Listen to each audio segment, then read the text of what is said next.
The Miracles of Your Mind, by Joseph Murphy. Publisher's Preface.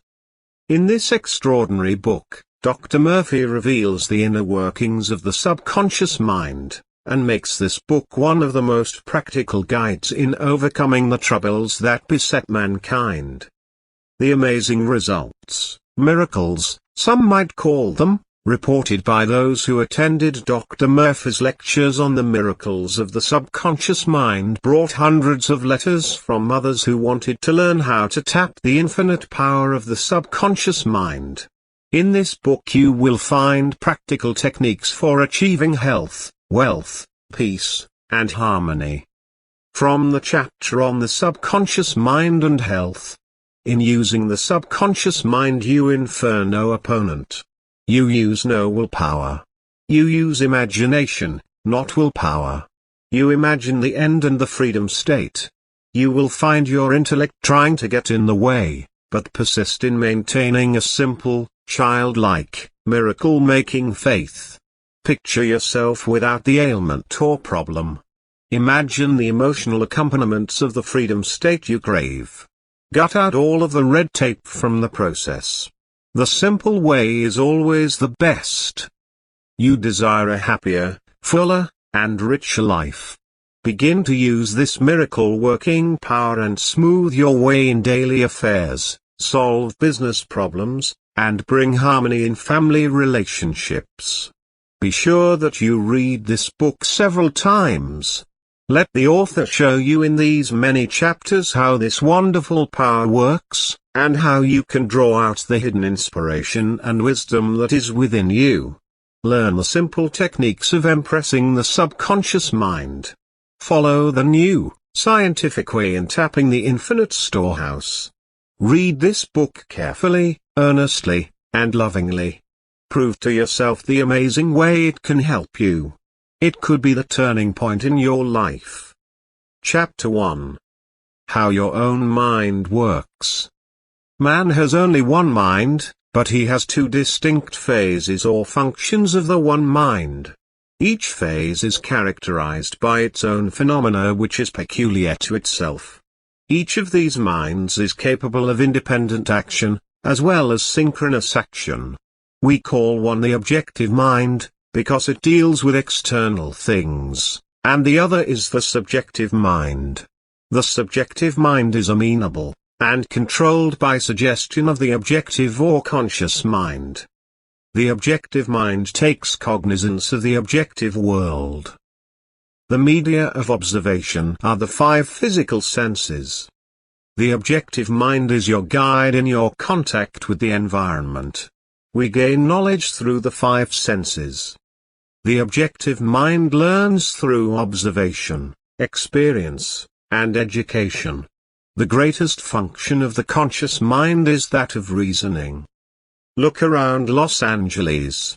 You come to the conclusion that it is a beautiful city based upon your observation of the parks, the buildings, the beautiful structure, the lovely flower gardens, etc. This is the working of your conscious or objective mind. The word objective means that it deals with objective things. The subjective mind takes cognizance of its environment by means independent of the five physical senses. The subjective mind or the subconscious mind, either term may be used, perceives by intuition. The subconscious mind is the seat of your emotions. We know without a doubt that it performs its highest functions when the objective senses are in abeyance. It is the intelligence that makes itself manifest when the conscious mind is suspended or in a sleepy, drowsy state. The subconscious mind sees without the use of the eyes. It has the capacity of clairvoyance and clairaudience. The subconscious mind can leave the body, travel to distant lands, and bring back intelligence oftentimes of the most exact and truthful character. Through the subconscious mind you can read the thoughts of others, even to the minutest details. Read the contents of sealed envelopes and closed safes. The subconscious mind has the ability to apprehend the thoughts of others without the use of the ordinary, objective means of communication. So it is of the greatest importance that we understand the interaction of the conscious and subconscious mind, in order to learn the true art of prayer. Now there are many terms used in describing the objective and the subjective mind. They are, as we told you, called the conscious or subconscious mind, the waking or sleeping mind, the surface self or the deep self, voluntary mind or involuntary mind, the male and the female, and many other terms. Remember, there is only one mind having two phases or functions. The subjective mind is always amenable to suggestion. It is controlled by suggestion. We must recognize that the subconscious mind accepts all suggestions. It does not argue with you, but it fulfills your wishes. All things that have happened to you are based on thoughts impressed on the subconscious mind through belief. The subconscious mind will accept your beliefs and your convictions. It is like the soil. It will accept any seeds that you deposit in it, whether it is good or bad. Remember, anything that you accept as true and believe in will be accepted by your subconscious mind, and brought into your life as a condition, experience, or event. Ideas are conveyed to the subconscious mind through feeling. We will use an illustration. The conscious mind is like the navigator or man at the bridge of a ship.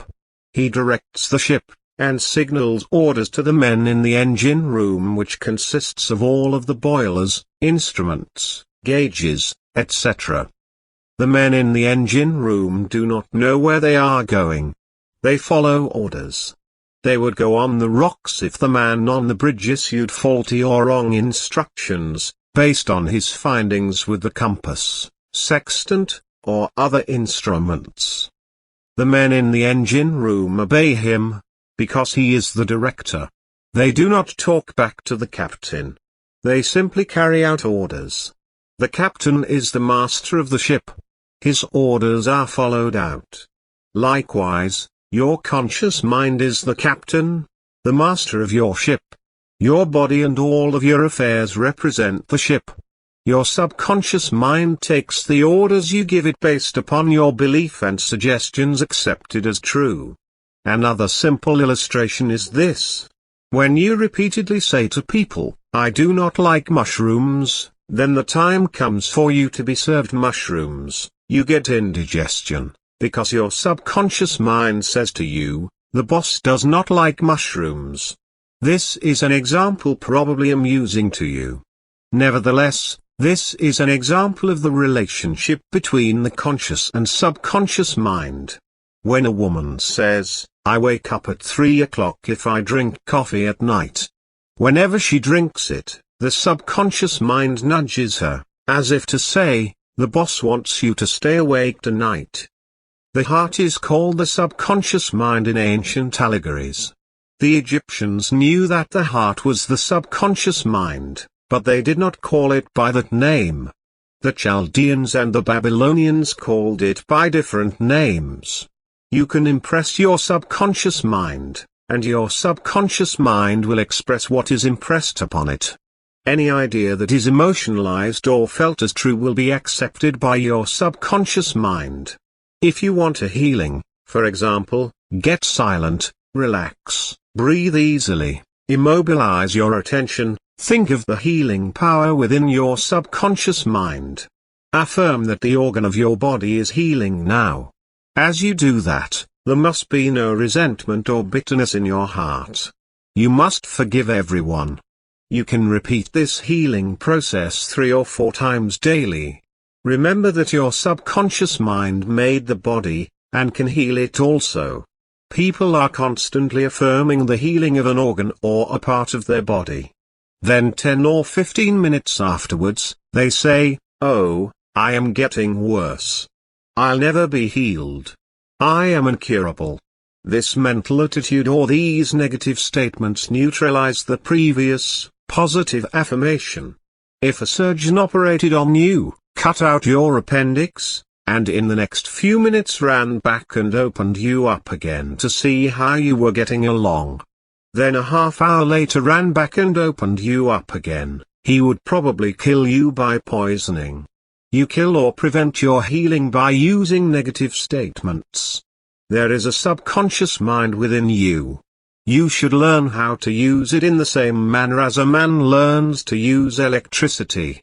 Man controls electricity with wires, tubes, and bulbs, plus his knowledge of the laws of conductivity and insulation, etc.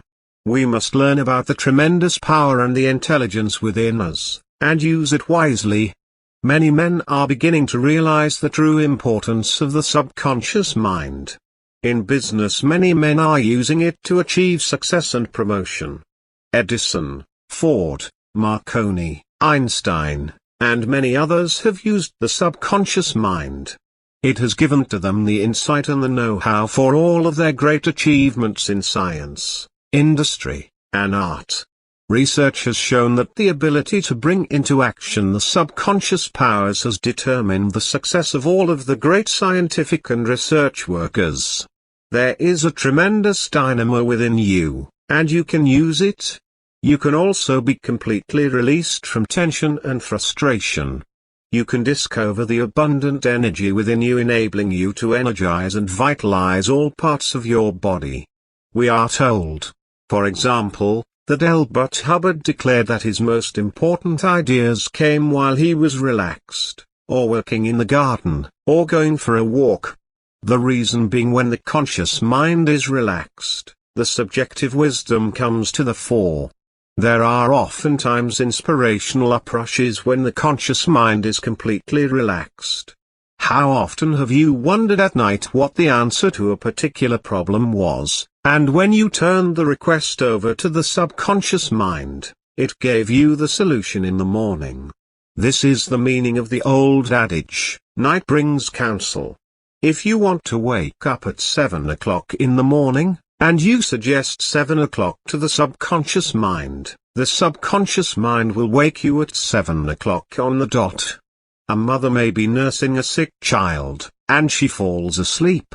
But before she goes to sleep, she suggests to the subconscious mind that she will awaken if the child's temperature goes up, or when it needs medicine, or perhaps cries.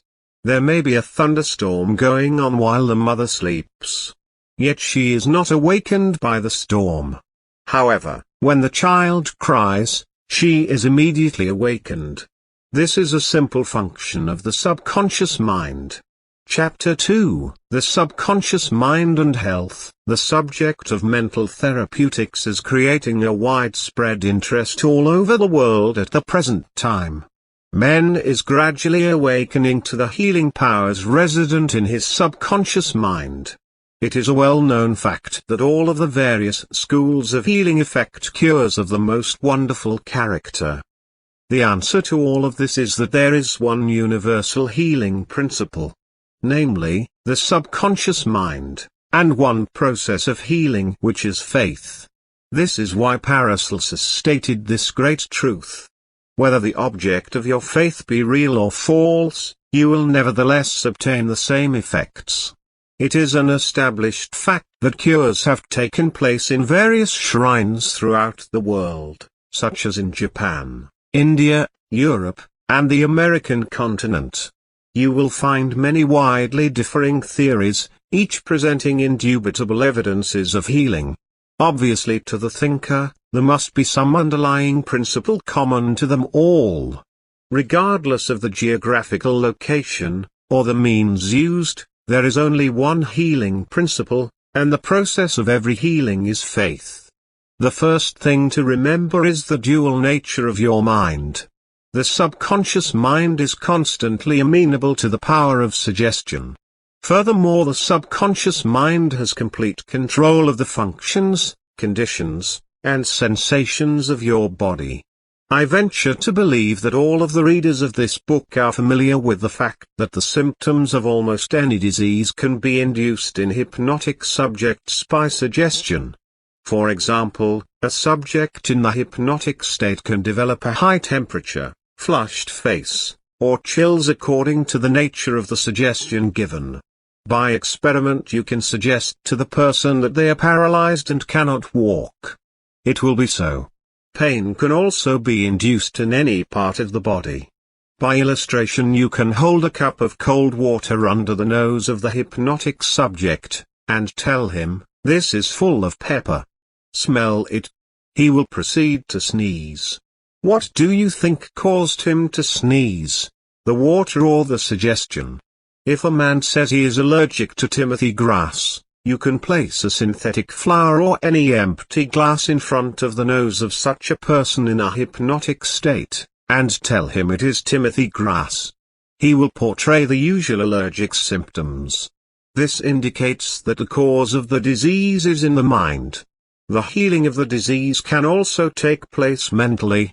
We realize that remarkable healings take place through osteopathy, chiropractics, medicine, and naturopathy, as well as through all of the various churches, but we maintain that all of these healings are brought about through the subconscious mind.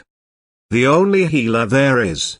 Notice how it heals a cut on your face caused by shaving. It knows exactly how to do it. The doctor dresses the wound.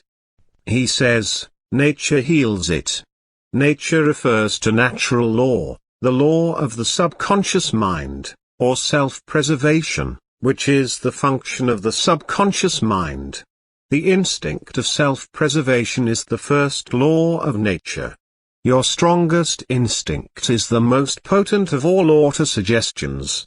You have just learned that you can induce disease in your own body, or that of another through suggestion, in defiance of your natural instincts. It is perfectly natural and obvious that suggestions in harmony with instinctive autosuggestion would have greater power.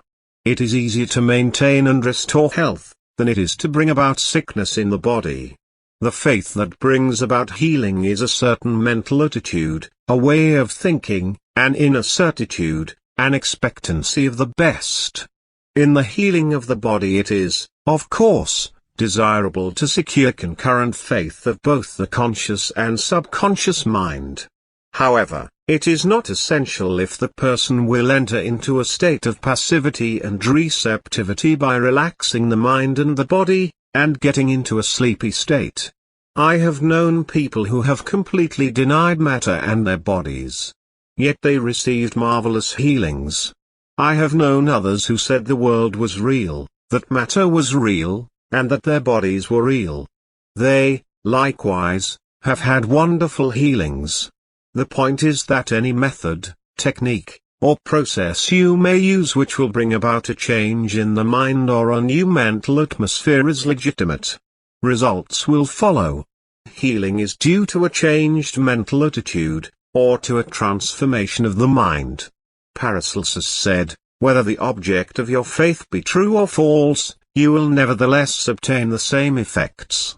Thus if you believe in the bones of saints to heal, or if you believe in the healing power of certain waters, you will get results, because of the powerful suggestion given to your subconscious mind. It is the latter that does the healing. The witch doctor with his incantations heals by faith also. Any method which causes you to move from fear and worry to faith and expectancy will heal. True, scientific, mental healing is brought about by the combined function of the conscious and subconscious mind scientifically directed. The man who denies the ulcer on his hand, though he has one, who even denies his body, and who says all that is visible and tangible has no real existence may get a healing.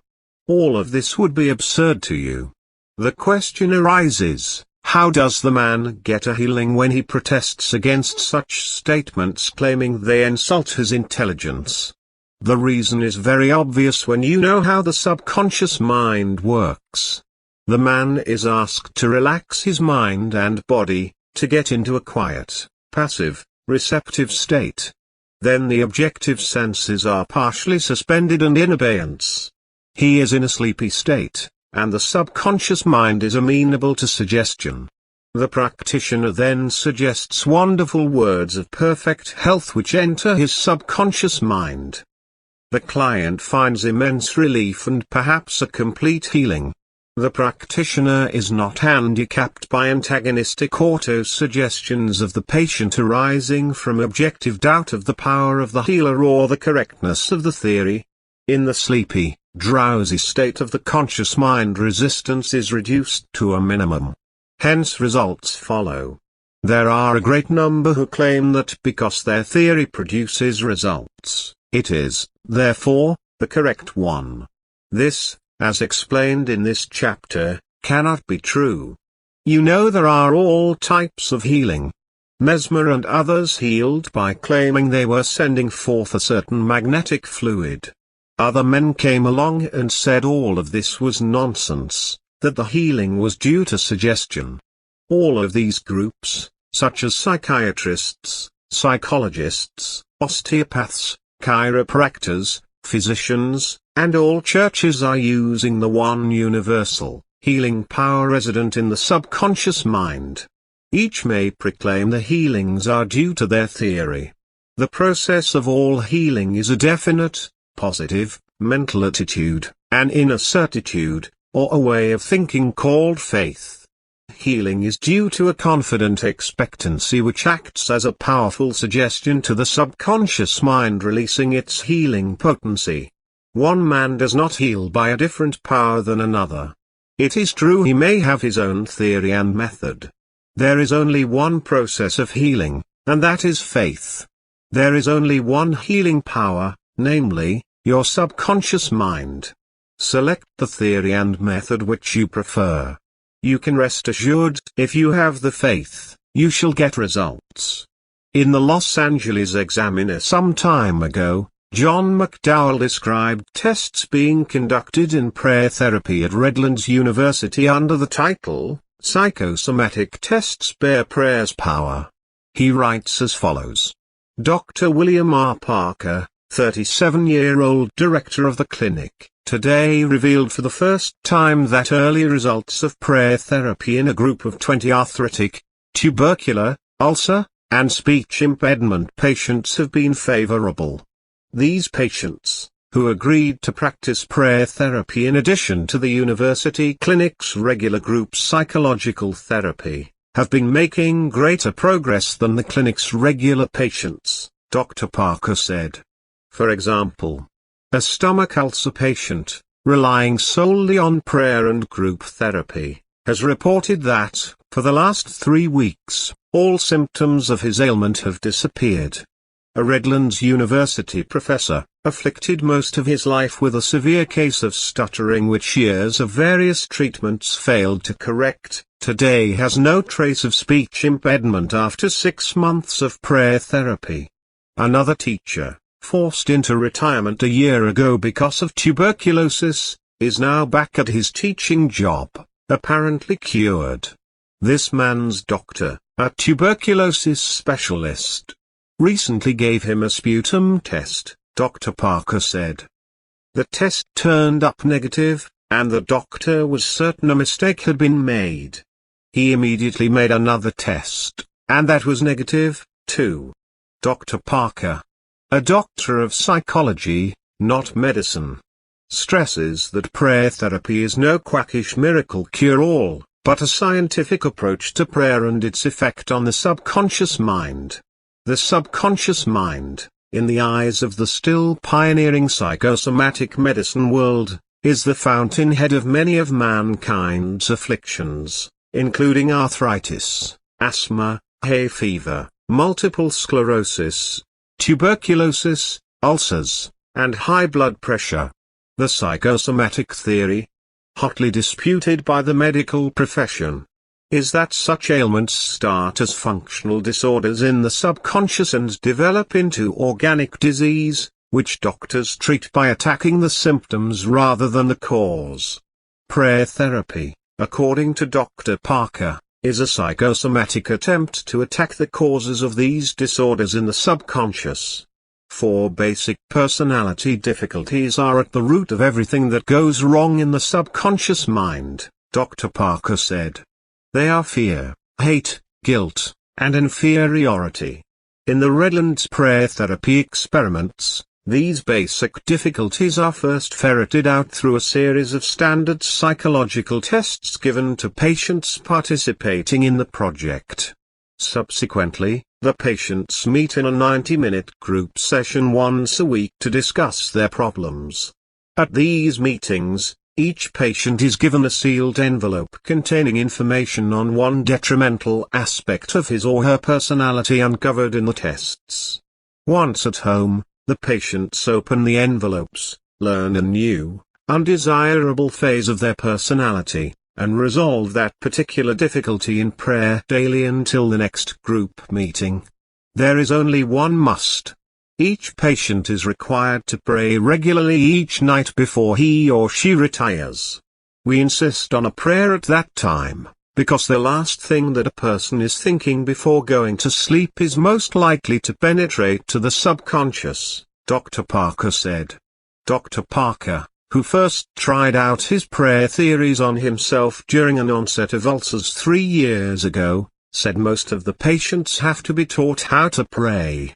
The clinic's prayer therapy patients are taught a positive approach to prayer, stressing love, and an uplifting concept of God and the universe.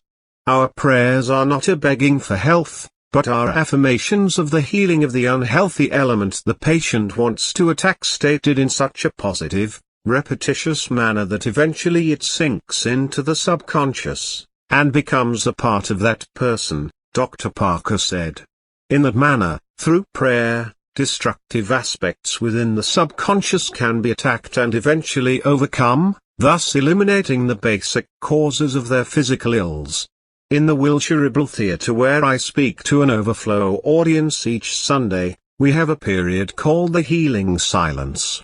The first thing I do is ask the audience to relax, let go, and to stop the wheels of their mind. The purpose is to quiet down the doubting Thomas conscious mind, and insert a new idea such as health, peace, joy, and abundance into the receptive minds of the listeners. Those who are impregnated will give birth to a healing or an answer to their prayer. This is the kinetic action of the subconscious mind. Many report excellent results every Sunday as attested to by grateful letters. I would like to stress a few important factors here relative to the workings of the subconscious mind. A man came to me one time and asked me why it was when he kept on saying to himself, "I have no headache," that the pain did not go away. The subconscious mind will not easily accept this contradiction. It accepts only what you believe and feel as true, or accept, as possible. If you mentally accept the possibility of the execution of your idea, the subconscious will cooperate. In order to impress the subconscious mind, you must gain its cooperation. If you can convince the subconscious mind you have no headache, the headache will go away. I suggested to him this method. Declare. It is passing away, over and over again quietly and peacefully. In this way he would be better able to sell the idea or conclusion to the wise, deep self, called the subconscious mind. He got results. He added something to it, it will never return. For years he has never had any migraine attacks from which he suffered frequently. He had a belief or an expectancy that every Tuesday and Saturday morning, he would get migraine attacks. This feeling acted as an autosuggestion to his subconscious mind. The latter obliged him by seeing to it that he would have a headache at the time specified. It simply said, "It is Tuesday morning. The boss wants a headache." The negative suggestion was removed by the above counter-suggestion. Here is another instance. A very brilliant woman came to me some years ago stating that she had psoriasis on her body which would go away by applying an ointment, but that as soon as the salve was discontinued, it would return. She was not resenting anyone. She was very religious, and seemingly well balanced emotionally. In talking to her I discovered that she lived in constant fear of its return. As a matter of fact, this was a very powerful suggestion to her subconscious mind, since it is controlled by suggestion and belief. It responded accordingly, she would affirm 2 or 3 times a day. I am whole, pure, and perfect. My skin is perfect. I am healed. Nothing happened. You can readily see what happened in her case. Every time she said, "My skin is perfect," it started a quarrel in her mind. Something within her said, "No, your skin is not perfect." The following technique worked for her in a wonderful way. She started to say for 5 or 10 minutes 3 or 4 times a day. It is changing now for the better. This created no quarrel in her conscious or subconscious mind. Results followed. It gradually disappeared, and it has never returned. I am sure she ceased suggesting its return. What I fear most has come upon me. Trust the subconscious mind to heal you. It made your body, and it knows all of its processes and functions. It knows much more than your conscious mind about healing and restoring you to perfect balance. The subconscious mind, sometimes called the deep self, knows more about your body than all of the wisest men in the world. Never try to coerce or force the mind. We do not infer that some people who say, "I am whole, pure, and perfect," do not get results. Of course they do, because they succeed in convincing themselves of it. Blind belief and faith will bring results due to the subjective faith of the individual. A psychologist friend of mine told me that one of his lungs was infected. X-rays and analysis showed the presence of tuberculosis. At night before going to sleep, he would quietly affirm, "Every cell, nerve, tissue, and muscle of my lungs are now being made whole, pure, and perfect. My whole body is now being restored to health and harmony." These are not his exact words, but they represent the essence of what he said. A complete healing followed in about a month's time. Subsequent X-rays showed a perfect healing. I wanted to know his method, so I asked him why he repeated the words prior to sleep. Here is his reply. The kinetic action of the subconscious mind continues throughout your sleep time period. Hence give the subconscious mind something good to work on as you drop off into slumber. This was a very wise answer. In suggesting harmony and health, he never mentioned his trouble by name. I strongly suggest that you cease talking about your ailments or giving them a name. The only sap from which they draw life is your attention and fear of them. Like the above-mentioned psychologist, become a good mental surgeon. Then your troubles will be cut off like dead branches are pruned from a tree. If you are constantly naming your aches and symptoms, by the law of your own mind these imaginings tend to take shape, greatly feared. A technique of impressing the subconscious mind is as follows. This consists essentially in inducing the subconscious mind to take over your request as handed it by the conscious mind. This passing over is best accomplished in the reverie-like state. Know that in your deeper mind is infinite intelligence and infinite power. Just calmly think over what you want. See it coming into fuller fruition from this moment forward. Be like the little girl who had a very bad cough and sore throat. She declared firmly and repeatedly, "It is passing away now. It is passing away now." It passed away in about an hour. Use this technique with complete simplicity and naivete. In using the subconscious mind you infer no opponent. You use no willpower. You use imagination, not willpower. You imagine the end and the freedom state. You will find your intellect trying to get in the way, but persist in maintaining a simple, childlike, miracle-making faith. Picture yourself without the ailment or problem. Imagine the emotional accompaniments of the freedom state you crave. Cut out all red tape from the process. The simple way is always the best. Remember that your body possesses an organic mechanism reflecting the interplay of the conscious and subconscious mind. Viz. The voluntary cerebrospinal nervous system and the involuntary nervous system. These two systems may work separately or synchronously. The vagus nerve connects the two systems in the body. When you study the cellular system and the structure of the organs such as eyes, ears, heart, liver, bladder, etc., you learn they consist of groups of cells which possess a group intelligence whereby they function together, and are able to take orders and carry them out in deductive fashion at the suggestion of the mastermind conscious mind. This is why the group intelligence of the lungs responded to the constructive, positive suggestions of the psychologists previously mentioned in this chapter. In this book our purpose is to remove the mystery of the workings of the mind, in order to know better its modus operandi. In the relaxed state the subjective mind comes to the surface, and begins to work on the correct patterns suggested by the healer. The kinetic action of the mind comes into play by way of the vagus nerve. Between sleeping and the waking state the mind breaks through from its material thraldom and the limitations of time and space, and asserts its innate freedom. Dr. Evans, a student of Quimby, was able to suspend the conscious mind, and by an interior illumination, attended with no loss of consciousness of external surroundings, was able to diagnose disease.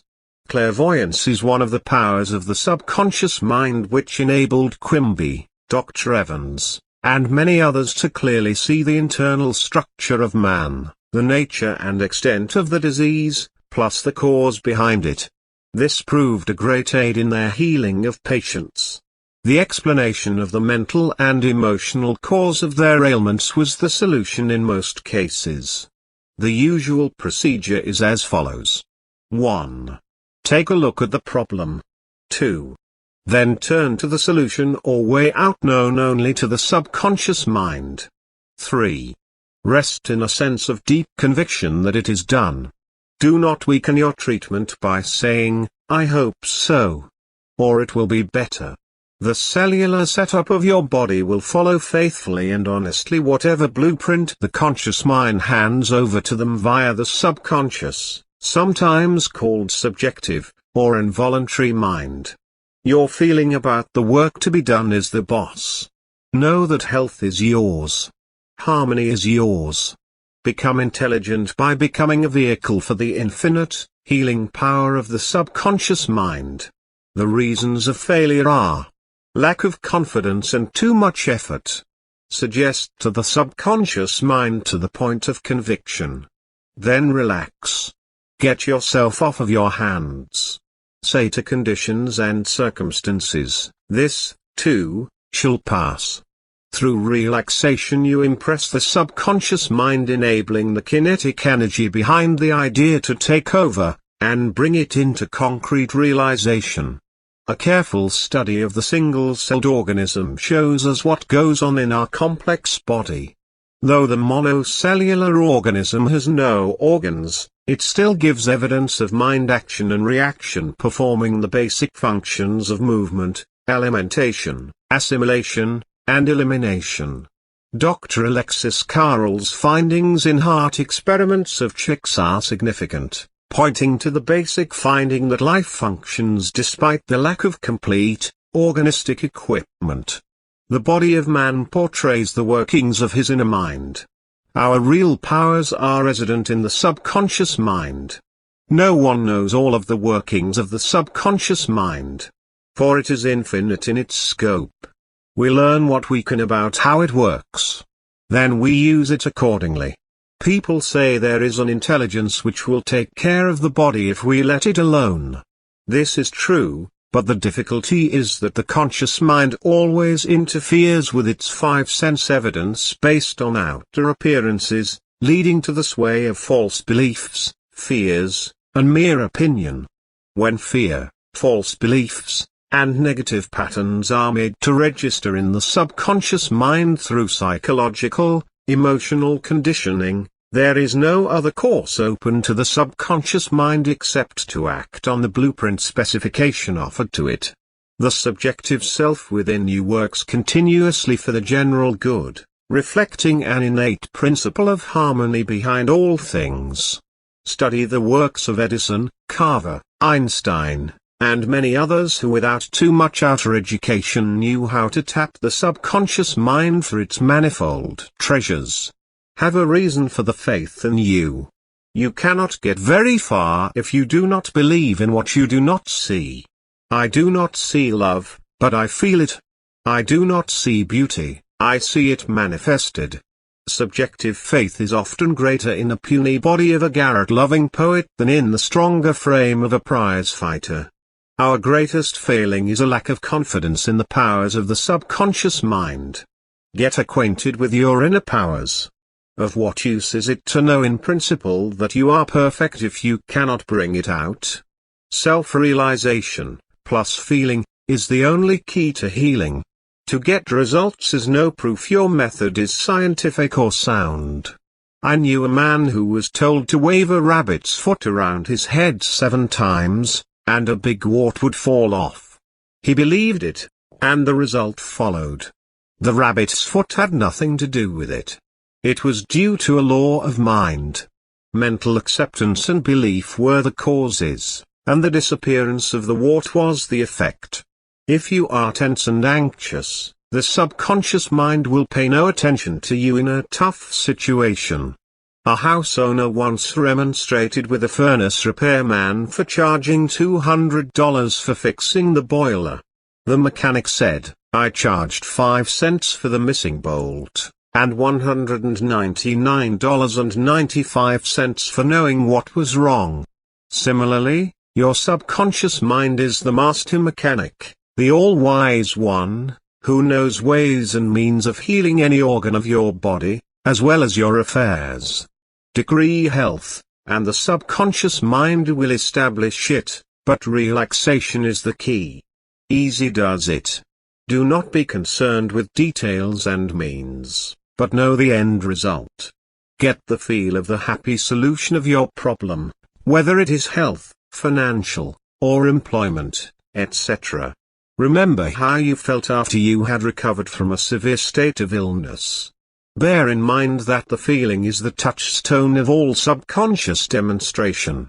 Your new idea must be felt subjectively in a finished state, not in the future, but as now coming about. One of our students who attended our lectures on the miracles of the mind had severe eye trouble which the doctor said necessitated operation. He was instructed how to use the Nancy School technique. Take a little phrase or affirmation, easily graven on the memory, and repeat it over and over again like a lullaby. Each night this man, as he went to sleep, entered into the drowsy, meditative state, the state akin to sleep. His attention was immobilized and focused on his eye doctor. He imagined the doctor was in front of him, and he plainly heard, or imagined he heard, the doctor saying to him, "A miracle has happened." He heard this over and over again every night for perhaps 5 minutes or so before going to sleep. At the end of 3 weeks he went to the ophthalmologist who had previously examined his eyes, and he said, to this client, "This is a miracle." What happened? He impressed his subconscious mind, using the doctor as an instrument or a means of convincing or conveying the idea. Through repetition, faith, and expectancy he impregnated the subconscious mind. The subconscious mind made the eyes. Within it was the perfect pattern, and immediately it proceeded to heal the eyes. This is another example of the miracles of your mind. Chapter 3: The Subconscious Mind and Alcoholism. The alcoholic is mentally ill, and he needs a mental overhauling. The problem drinker, the compulsive drinker, or the habitual drinker does not drink normally. The problem drinker is the chronic alcoholic. He drinks for days, weeks, and even months at a time. The alcoholic says that a passion seizes him periodically to drink. He is a victim of a habit, because the acts leading to intoxication have been repeated so often. He has established a subjective pattern in his subconscious mind. Because the alcoholic has already yielded to his craving, he fears that he will yield once more. This contributes to his repeated falls due to the suggestions given to his subconscious mind. It is his imagination which causes the alcoholic to return to drinking intermittently. The images which have been impressed on his subconscious mind begin to bear fruit. He imagines a drinking bout in which glasses are filled and drained. Then he imagines the following sense of ease and enjoyment, a feeling of relaxation. If he lets his imagination run wild, he will go to the bar or buy a bottle. The drinker uses effort and willpower to overcome the habit, or cause, as he calls it. The more effort or willpower he uses, the more hopelessly engulfed does he become in the quicksand. Effort is invariably self-defeated, eventuating always in the opposite of what is desired. The reason for this is obvious. The suggestion of powerlessness to overcome the habit dominates his mind. The subconscious mind is always controlled by the dominant idea. The subconscious mind will accept the strongest of two contradictory propositions. The effortless way is the best. The first drink starts the alcoholic off. This is due to a subconscious tendency or urge established through habit. There is a law of reversed effort which was explained by the French School of Therapeutics in 1910. It means this. When your desire and your imagination are in conflict, the imagination invariably gains the day. For example, you will hear an alcoholic say, "I took a lot of pains, I tried so hard, I forced myself, I used all the willpower I had," etc. He has to be made to realize that herein lies his error. Then he begins to conquer the habit. If, for example, you were asked to walk a plank on the floor, you would do so without question. Now suppose the same plank were placed 20 feet up in the air between two walls. Would you walk it? Your desire to walk it would be counteracted by your imagination. Your fear of falling. The dominant idea would conquer. Your desire, will, or effort to walk would be reversed, and the dominant idea of failure would be reinforced. If a man says, "I want to give up alcohol, but I cannot," he may wish to give it up, but the harder he tries, the less he is able. Never try to compel the subconscious mind to accept your idea by exercising willpower. Such attempts are doomed to failure. The subconscious mind accepts the dominant of two contradictory statements. It is like the man who is poverty-stricken saying, "I am wealthy." In most instances his statement makes him poorer. The simple reason for this is that his belief in poverty is much greater than his belief in abundance, so he is suggesting more lack to himself each time he makes the statement. This illustrates the law of reversed effort. In other words, the opposite result from that which was intended follows. In using the subconscious to heal alcoholism, you must engage its cooperation. The subconscious mind will accept your feeling, your belief, or your conviction. The alcoholic avoids the conflict which arises in his mind by using the sleeping technique. By entering into a sleepy, drowsy state, effort is reduced to a minimum. The conscious mind is submerged to a great extent when in a sleepy state. The best time to impregnate the subconscious mind, as the French school pointed out in 1910, is prior to sleep. The reason for this is that the highest degree of outcropping of the subconscious occurs just prior to sleep and just after we awaken. In this state, the negative thoughts which tend to neutralize your desire and so prevent acceptance by the subconscious no longer present themselves. Here is a simple method a chronic alcoholic for 40 years used. I wrote this out for him.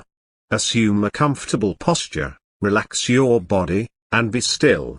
Get into a sleepy state, and in that sleepy state say quietly, over and over again as a lullaby, "I am completely free from this habit. Sobriety and peace of mind reign supreme." Repeat the above slowly, quietly, and lovingly for 5 or 10 minutes night and morning. At the end of 3 weeks he lost all desire to drink. Each time he repeated the above statement, its emotional value became greater. When the urge came, he repeated the above formula out loud to himself. By this means he induced the subconscious to accept his idea and a healing followed. I remember treating an alcoholic in Rochester, New York, some years ago. He said to me, I had not had a drop in 6 months, and I was congratulating myself. All my friends were patting me on the back, telling me what wonderful willpower I had. Then, he added, an uncontrollable urge seized me, and I have been drunk for 2 weeks. This had happened time and again with this man. The effort of his will suppressed his desire temporarily, but his continued effort to suppress made matters worse. His repeated failures convinced him that he was hopeless and powerless in controlling his urge or obsession. This idea of being powerless operated, of course, as a powerful suggestion to his subconscious, increased his impotence, and made his life a wreck. I taught him how to harmonize the function of the conscious and subconscious mind. When the two cooperate, the idea or desire is realized. His reasoning mind admitted that if he had been conditioned negatively, he could be conditioned positively. His mind entertained the idea that he could succeed. He ceased thinking of the fact that he was powerless to overcome the habit. Moreover, he understood clearly that there was no obstacle to his healing other than his own thought. Therefore, there is no occasion for great mental effort or mental coercion. To use force is to presuppose that there is opposition. When the mind is concentrated on the means to overcome a problem, it is no longer concerned with the obstacle. This man made a practice of relaxing his body, getting into a sleepy, drowsy, meditative state. Then filling his mind with the picture of the desired end, knowing the subconscious would bring it about in the easiest way. He imagined his daughter congratulating him on his freedom, saying to him, "Daddy, it's wonderful to have you home." He had lost his family through drink. He was not allowed to visit them. His wife would not speak to him. Regularly, systematically, he used to sit down and meditate in the way outlined. When his attention wandered, he brought it back to the picture of his daughter with her smile, eternal qualities, and the scene of his own home. All this was a reconditioning of his mind. It was a gradual process. He kept it up. He persevered, knowing that sooner or later he would succeed in impregnating his subconscious with the mental picture. I told him the conscious mind was the camera, and his subconscious was the sensitive plate on which he registered and impressed the picture. This made a profound impression on him. His whole aim was to impress the picture and develop it in his mind. Your film is developed in the dark.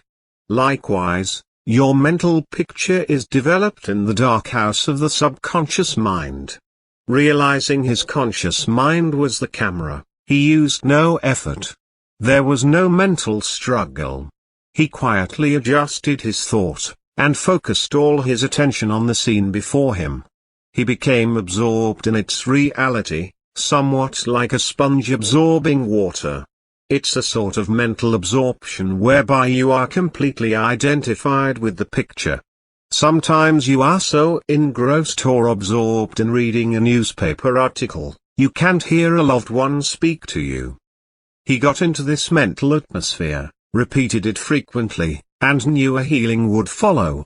When the temptation to drink came, he knew it was his imagination taking him back to the drinking bout, so he would switch off that scene, cut the film, so to speak, and see his daughter, feel her embrace, and hear her voice.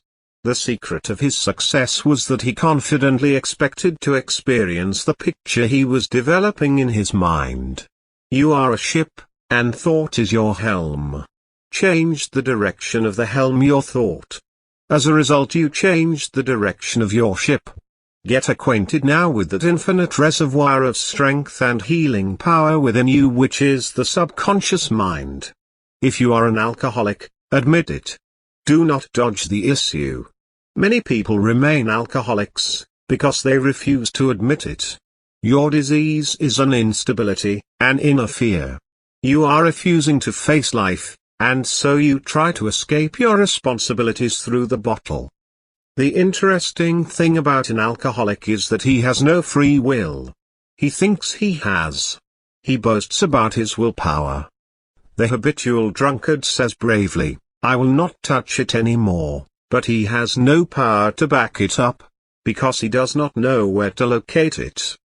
The alcoholic is living in a psychological prison of his own making, and is bound by his beliefs, opinions, training, and environmental influences. He is like most people. I.e., he is a creature of habit. He is conditioned to react the way he does. The alcoholic must build the idea of freedom and peace into his mentality, so that it reaches his subconscious mind. The latter, being all-powerful, will free him from all desire for alcohol. Then the alcoholic who has the new understanding of how his mind works can truly back up his statements, and prove it to himself. Your subconscious mind is conditioned by your beliefs and habits. If the alcoholic has a keen desire to free himself from the habit, he is 51% healed already. When he has a greater desire to give it up than to continue it, he will not experience too much difficulty in gaining complete freedom. The alcoholic must recondition his mind. There are ways and means of doing this. When you think good, good follows. When you think evil, evil follows. These are simple examples of laws of mind.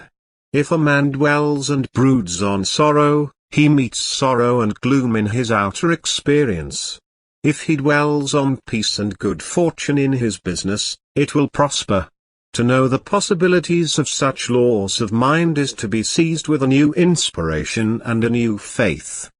The alcoholic learns that whatever thought he anchors his mind upon, the latter magnifies. If the alcoholic engages his mind on the concept of freedom from the habit and peace of mind, and if he keeps focused on this new direction of his attention, he generates feelings and emotions which gradually emotionalize the concept of freedom and peace. Whatever idea is emotionalized is accepted by the subconscious mind, and brought to pass. The alcoholic must realize that something good can come out of his suffering. He has not suffered in vain. However, what good is it to continue to suffer? To continue as an alcoholic is only to bring about mental and physical deterioration and decay. Begin to say, no to the urge now. Realize that the power in your subconscious mind is backing you up. Even though you may be seized with melancholia and the shakes, begin to imagine the joy and freedom that is in store for you. This is the law of substitution. Your imagination took an peace of mind. You will suffer a little bit, you to the bottle. Let it take you now to freedom, but it is for a constructive purpose. You will bear it like the mother in the pangs of childbirth, and you will, likewise, bring forth a child of the mind.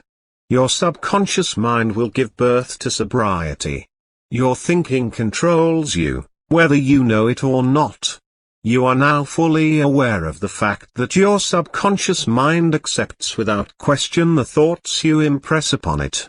You can now begin to control your life. To discipline your mind means to think constructively and harmoniously. One time I read an article about Goethe. He was wont to hold imaginary, mental conversations with friends. For example, he would get still and quiet and imagine one of his friends answering him in the way he wanted, with characteristic gestures and tone of voice. He solved many of his problems that way. So can you. Many have asked me about their reason or cause for drinking to excess. There are, of course, many reasons. It may be that a man is resenting his wife, or his job, or his employer. Maybe he is jealous, or he has an inferiority or rejection complex. I have discovered in treating alcoholics that there is nearly always a deep sense of guilt. I am now thinking of a married man, with 4 children, supporting and secretly living with another woman during his business trips. He was ill, nervous, irritable, cantankerous, and could not sleep without drugs. He had pains in numerous organs of his body which doctors could not diagnose. He was a confirmed alcoholic when I saw him. The reason for his periodic sprees was a deep unconscious sense of guilt. He had violated the ancient code and this troubled him. The religious creed he was brought up on was deeply lodged in his subconscious mind. He drank excessively to heal the wound of guilt. Some take morphine and codeine for severe pains. He was taking alcohol for the pain or wound of the mind. It is the old story of adding fuel to the fire. He listened to the explanation of how his mind worked. He faced his problem, looked at it, and gave up his dual role. He knew that his drinking was an unconscious attempt to escape. The hidden cause lodged in the subconscious had to be eradicated. Then the healing followed. When he began to look at his problem in the light of reason, it was dissipated. He began to use this treatment 3 or 4 times a day. My mind is full of peace, poise, balance, and equilibrium. The infinite power lies stretched in smiling repose within me. I am not afraid of anything in the past, the present, or the future. Infinite intelligence leads, guides, and directs me in all ways. I now meet every situation with faith, poise, calmness, and confidence. I am now completely free from the habit. My mind is full of inner peace, freedom, and joy. I forgive myself. Then I am forgiven. Peace, sobriety, and confidence reign supreme in my mind. He repeated this frequently, knowing what he was doing, and why he was doing it. Knowing what he was doing gave him the necessary faith and confidence. I explained to him that as he said these statements out loud, slowly, lovingly, and meaningfully, they would gradually sink down into his subconscious. Like seeds, they would grow after their kind. I explained to him that his subconscious mind was like a garden. By planting lovely seeds he would reap a wonderful harvest. It is the nature of an apple seed to bring forth an apple tree. These truths which he concentrated on went in through his eyes. His ears heard the sound. The healing vibration of these words reached his subconscious mind, and obliterated all the negative mental patterns which caused all the trouble. Light dispels darkness. The positive thought destroys the negative. He became a transformed man within a month. Of course, as you know, people will give you all manner of excuses or alibis as to why they drink. They may blame their drinking on some tragedy in the home, some crisis in their life, lack of money, or education. The real reason is negative thinking, which has brought about an emotional maladjustment. As a man thinketh in his heart, so is he. The word heart is an ancient word meaning the subconscious mind. In simple language it is saying, as you think and feel, so are you in all departments of your life. Emerson said, a man is what he thinks all day long. This is the answer and the whole story. The cause is in yourself, in your habitual thinking, your mental attitude, and reaction to life. The alcoholic addict is really seeking to escape some sense of bondage or some subconscious restriction. In other words, the alcoholic lacks confidence and poise. I told a woman one time not to give any more money to her son as he spent it all on drink. I said, you are only contributing to his delinquency. Oh, she said, he kneels down, kisses the Bible, and swears he will never touch another drop. I believe him. Then I give him the money. He seems so penitent, remorseful, and so full of condemnation of himself for the way he acted, that I think he means it. I explained to her that these were idle statements on the part of her son and really meant nothing. Under no circumstances should she give him any more money. I spent some time with her explaining that the boy had no free will, but was just boasting about his willpower to give up drinking. His statements and oaths that he would never touch it any more were meaningless. as he had no power to back them up. In other words, he did not know where the power was, nor how to locate it. She brought him to see me. He came rather reluctantly, making the usual statement that he was not an alcoholic. I told him to stop this nonsense. Admit it openly, and not dodge it. That is the first step in healing. Many remain alcoholics, because they refuse to admit they are. This boy was condemning himself, saying, "I suppose I'm no good." Alcohol took him into a world of temporary illusion where in his morbid imagination he was king for a day. This gave him a false sense of confidence and a temporary sense of self-sufficiency. He admitted that if he took one drink, he lost all control, and drank until he fell unconscious. The reason for this is obvious. His mental control was rendered null and void due to a subconscious pattern engraved on his mind over a long period of time. It is like a track on which the train moves. He had established a mental track in his mind on which ran images of drinking bouts, of glasses filled, images associated with feeling of enjoyment and success. The minute this confirmed drunkard took a drink, that was a suggestion for another and another until he fell unconscious. He had subjectified a belief in the necessity of alcohol. The law of the subconscious being that of compulsion. The moment he took one, he was compelled to take another. This young man said what all alcoholics say: "If I don't take the first drink, I'm all right, but the minute I take the first, I lose control." The reason is that the one drink brings on an outcropping of the subconscious mind which, in the case of the alcoholic, due to long habit and conditioning, says to him, "Have another. Have another." His subconscious belief and fear is his governor, and controls his conduct and actions. Man is bound by his beliefs, opinions, training, and environmental influences. He is conditioned to react the way he does. Life is forever seeking to express itself through man. The desire for true place, peace of mind, abundance, and security are cosmic urges within all men. There is a law of mind which, when understood, enables man to realize his cherished desires.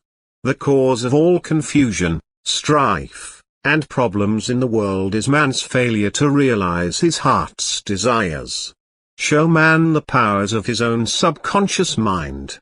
Tell him that if he will imagine the end, feel it subjectively, and remain faithful to his ideal, the subconscious will bring it to pass. People who try and stifle desire have really an unconscious impulse towards self-destruction or self-oblivion. When man begins to believe in a power greater than himself lodged in his own unconscious depths, he is on the way to health, happiness, and peace of mind. There is nothing new about the following technique.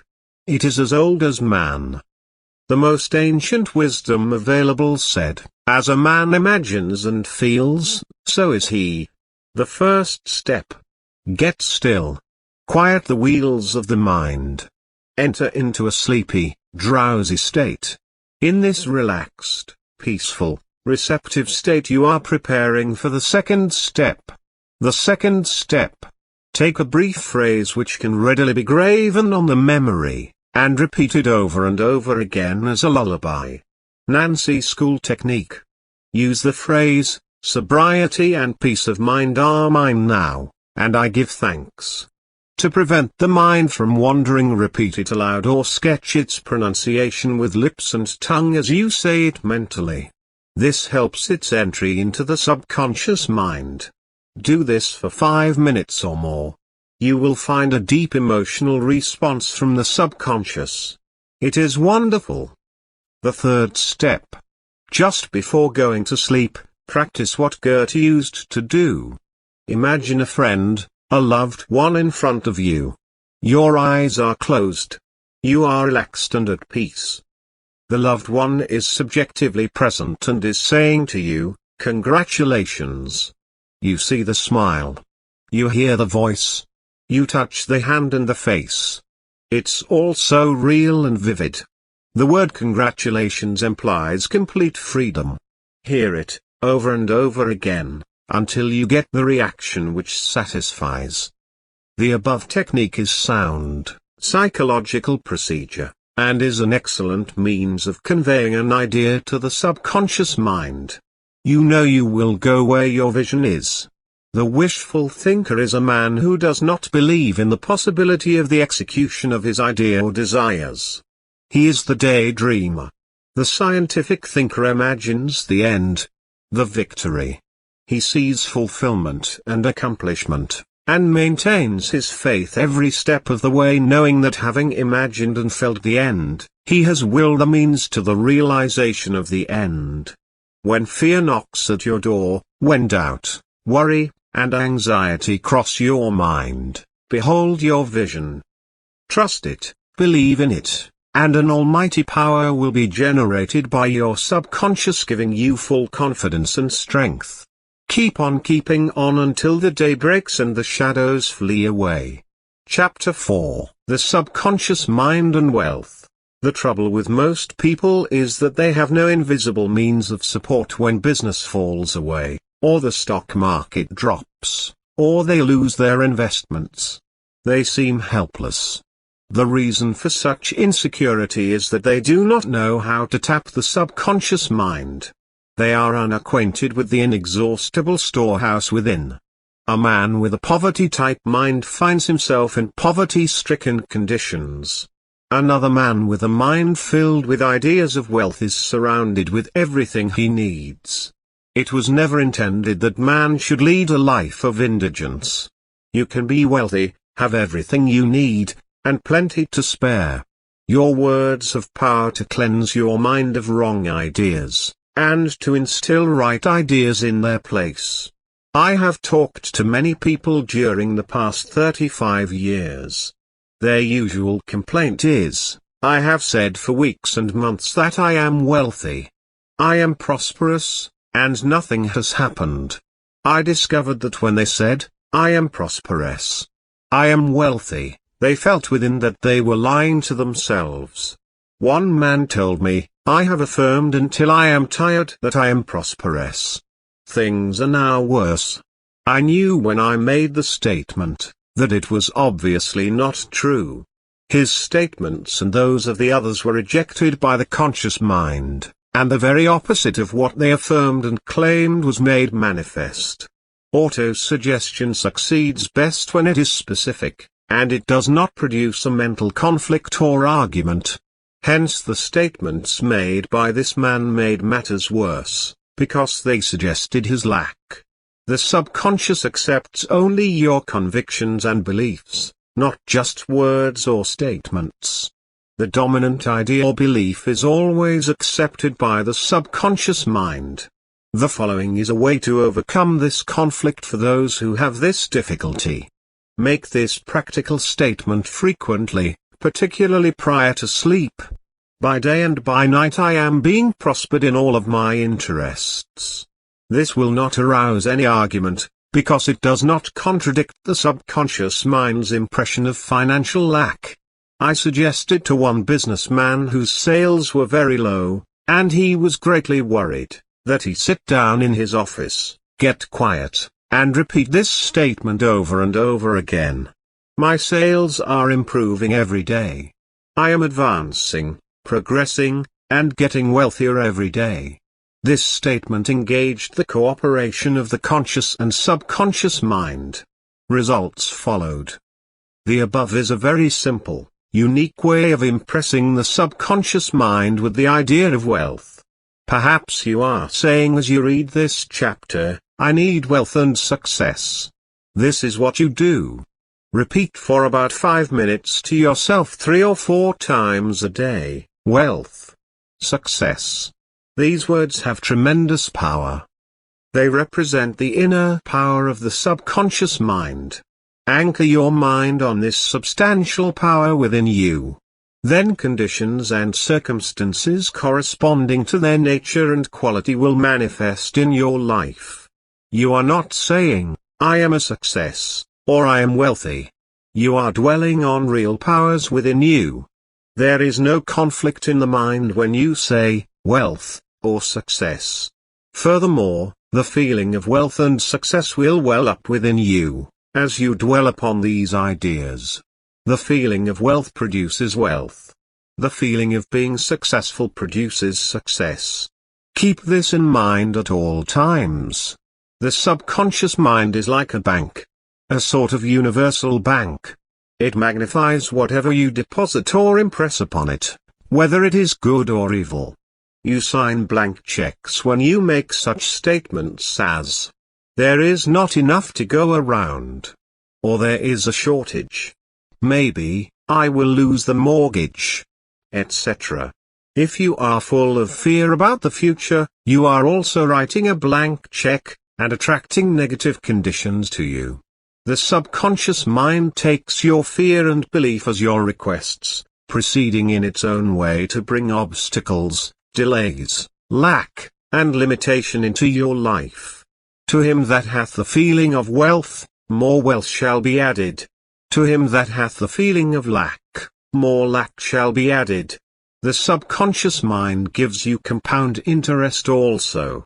Every morning as you awaken, deposit thoughts of prosperity, success, wealth, and peace. Dwell upon these concepts. Busy your mind with them as often as possible. These positive thoughts will find their way as deposits in your subconscious mind, and bring forth abundance and prosperity. I can hear you saying, "Oh, I did that and nothing happened."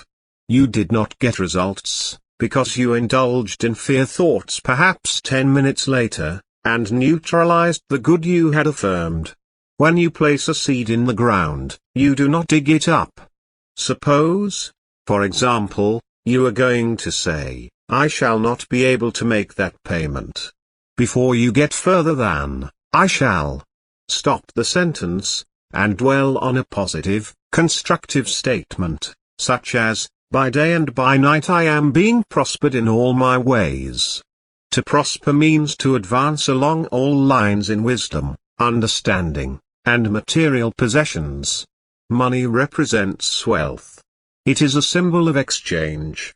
It represents freedom, opulence, luxury, and refinement. I do not know of anyone who says that he has too much. In all probability he is looking for more. Most people are under the impression that the value of their money is dependent on so much gold in South Africa or in the vaults of the United States Treasury. Others live in fear that the currency will be devaluated, and that they will lose. When the blood is circulating perfectly and harmoniously in your body, the physician says that you are healthy. Likewise, when money is circulating freely in your life, meeting all of your needs, and there is always a surplus, you are prosperous. For example, if you listen to the radio, and you hear that there is a crash in the stock market, resulting in a worried or frightened feeling, you are conditioned and affected by some set of statistics or by a news broadcast. Your financial security and wealth are dependent upon your subjective or inner feeling of prosperity. When you are seeking to convey the idea of wealth and success to your subconscious mind, be sure you never make foolish statements, such as, "I despise money. It is an evil thing. It is the root of all evil." Such an attitude of mind will cause money to take wings and fly away from you. You would then be giving two conflicting orders to the subconscious mind. One would neutralize the other, and nothing would happen. Money has taken many forms down through the ages. What you really want is to have a subconscious conviction that money will always be in constant circulation in your life, meeting all of your needs at every moment of time and every point of space. Money is essential for your economic health in this country. Therefore, you should have all you need and a surplus. Begin now to believe and claim that money is wonderful. Begin to love money and be friendly with it. You will always have plenty. You will never want. Love is an emotional attachment. Except you love your work, or profession, you cannot be a true success. Love always magnifies and multiplies. Love the idea of wealth until it becomes embodied subjectively. Write this down in big letters in your mind. What you love, you increase. What you criticize, fades out of your life. You are familiar with this fundamental fact. When money is circulated freely in a country, its financial condition is healthy. Let there be a healthy circulation of money in your life also, particularly in your mental attitude. Believe that money is good. Think of all of the good you can do with it. Become a mental inlet and outlet for a constant stream of wealth forever flowing to you and forever flowing from you in a perfect circulation. If you are having financial difficulties, trying to make ends meet, it means you have not convinced your subconscious mind that you will always have plenty and some to spare. You know men and women who work a few hours a week, and make fabulous sums of money. They do not strive or slave hard. Do not believe the story that the only way you can become wealthy or successful is by the sweat of your brow and hard labor. It is not so. The effortless way of life is the best. Do the thing you love to do, and do it for the joy and thrill of it. Sing at your work. You will, if you love it. Also, if you love your work, you are bound to be a success. An executive I know receives a salary of $60,000 yearly. Last year he was on a 10-month cruise, seeing the world and its beauty spots. He has convinced his subconscious mind that he is worth that much money. He told me that many men in his organization getting less than $100 per week knew more about the business than he did, and could manage it better, but they had no ambition and no ideas. Money is simply a subconscious conviction on the part of the individual. You will not become a millionaire by saying, "I am a millionaire. I am a millionaire." You will grow into a wealth consciousness by building into your mentality the ideas of wealth and success. One of our students who was formerly a $75 a week salesman is now a sales manager at a salary of $12,000 yearly. It all happened within a period of a month. Every morning as this person shaved, he would look into the mirror, and say to himself, "You are wealthy. You are a big success." This went on for weeks. In about 8 weeks he was suddenly promoted over the heads of 80 other salesmen. While shaving, you are relaxed. As previously outlined, you can convey an idea to the subconscious mind by repeating it again and again at intervals with faith and a joyous expectancy. Here is a question frequently asked in our large and enthusiastic classes held at the Wilshire Theatre. If I need a certain amount, such as $1,000, should I just concentrate on that? You could do that, and it would work. However, the general and best procedure is not to think of money in terms of any particular or set sum. Think of it in terms of plenty to sustain you with ease and perfect freedom of action. The reason for this is that whatever you impress on the subconscious mind is always increased and multiplied, like the grains of wheat sown in the ground bring forth of its kind 100-fold. The subconscious mind works under a law of abundance. Nature is lavish, extravagant, and bountiful. Increase your estimate of yourself. If you bargain with life for a penny a day, the universe will respond accordingly. Many people have a keen desire for more money, but they have a subconscious pattern of $75 a week. Therefore, that is what they demonstrate.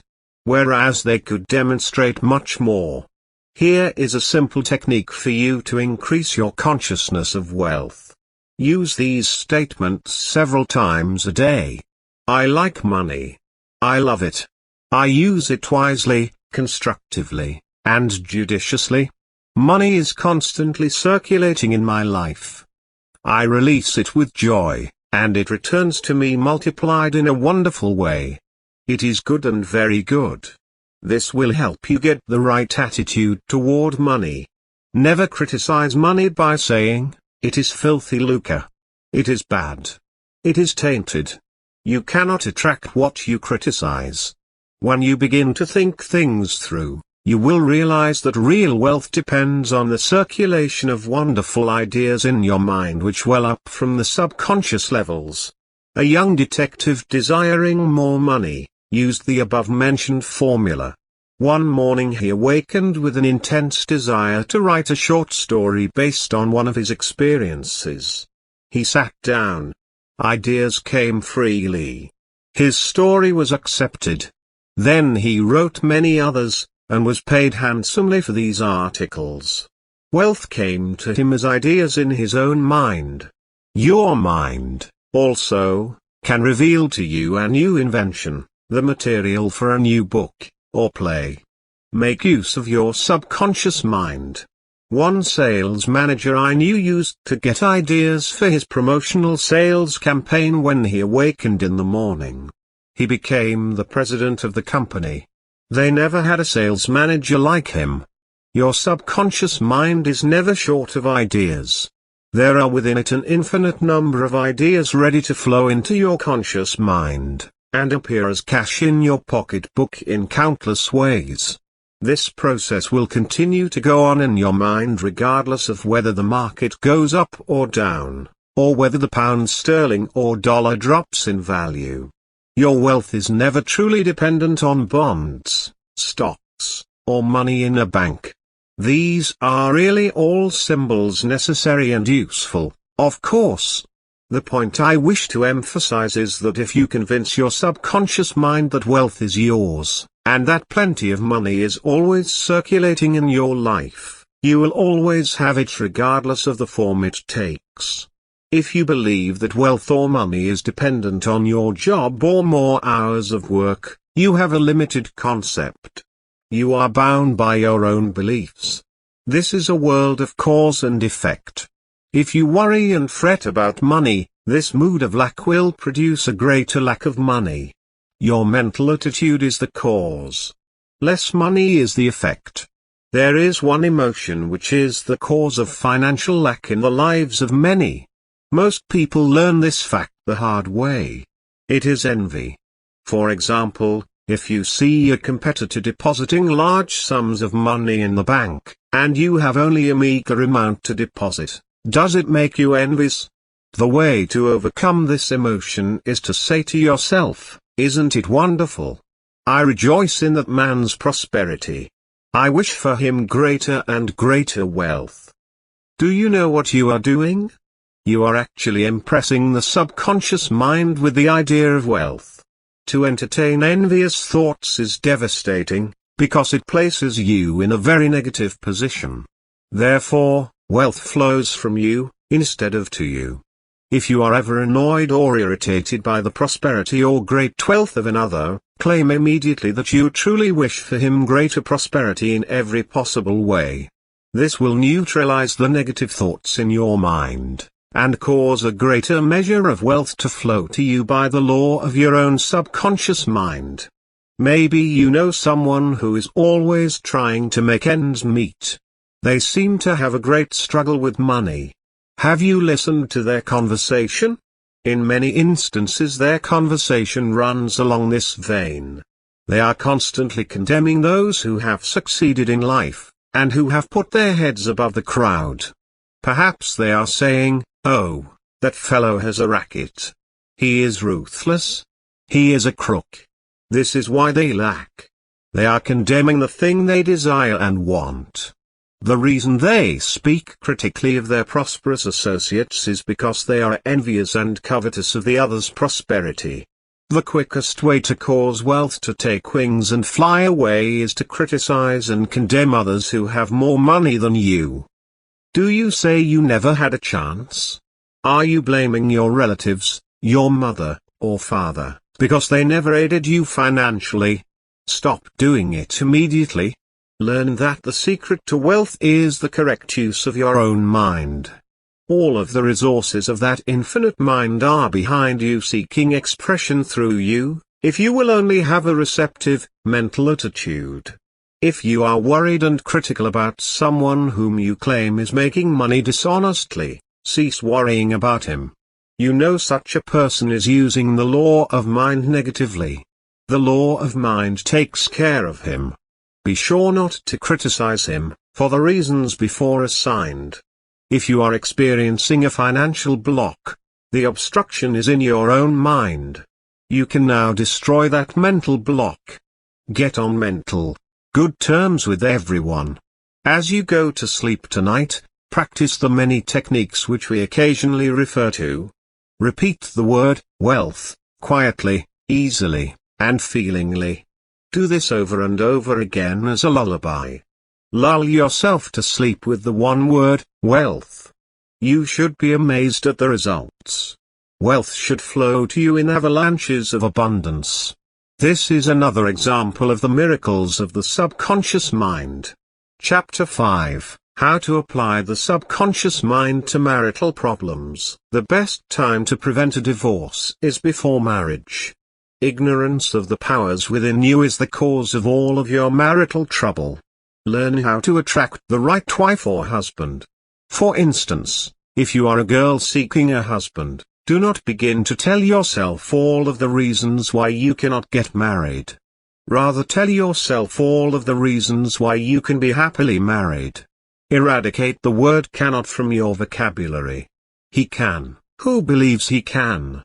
You are now acquainted with the way the subconscious mind works. You know that whatever you impress upon it, shall be experienced in your world. Begin now to impress your subconscious mind with the qualities and characteristics you admire in a man. This is one technique. Sit down at night in your armchair. Close your eyes. Let go. Relax the body. Become very quiet, passive, and receptive. Talk to your subconscious mind, and say to it, I am now attracting a man into my experience who is honest, sincere, loyal, kind, faithful, and prosperous. He is peaceful and happy. These qualities are sinking down into my subconscious mind now. As I dwell upon these qualities, they become a part of me. I know there is an irresistible law of attraction, and that I attract to me a man according to my subconscious belief. I attract that which I feel as true in my subconscious mind.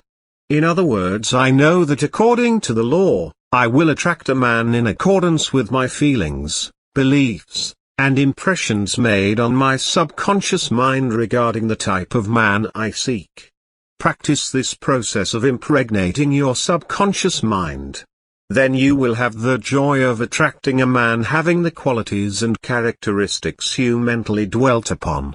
The subconscious intelligence will open up a pathway whereby both of you will meet according to the irresistible and changeless law of your own subconscious mind. Have a keen desire to give the best that is in you of love, devotion, and cooperation. Be receptive to this gift of love which you have given to your subconscious mind. Marriage between man and woman should be an act of love.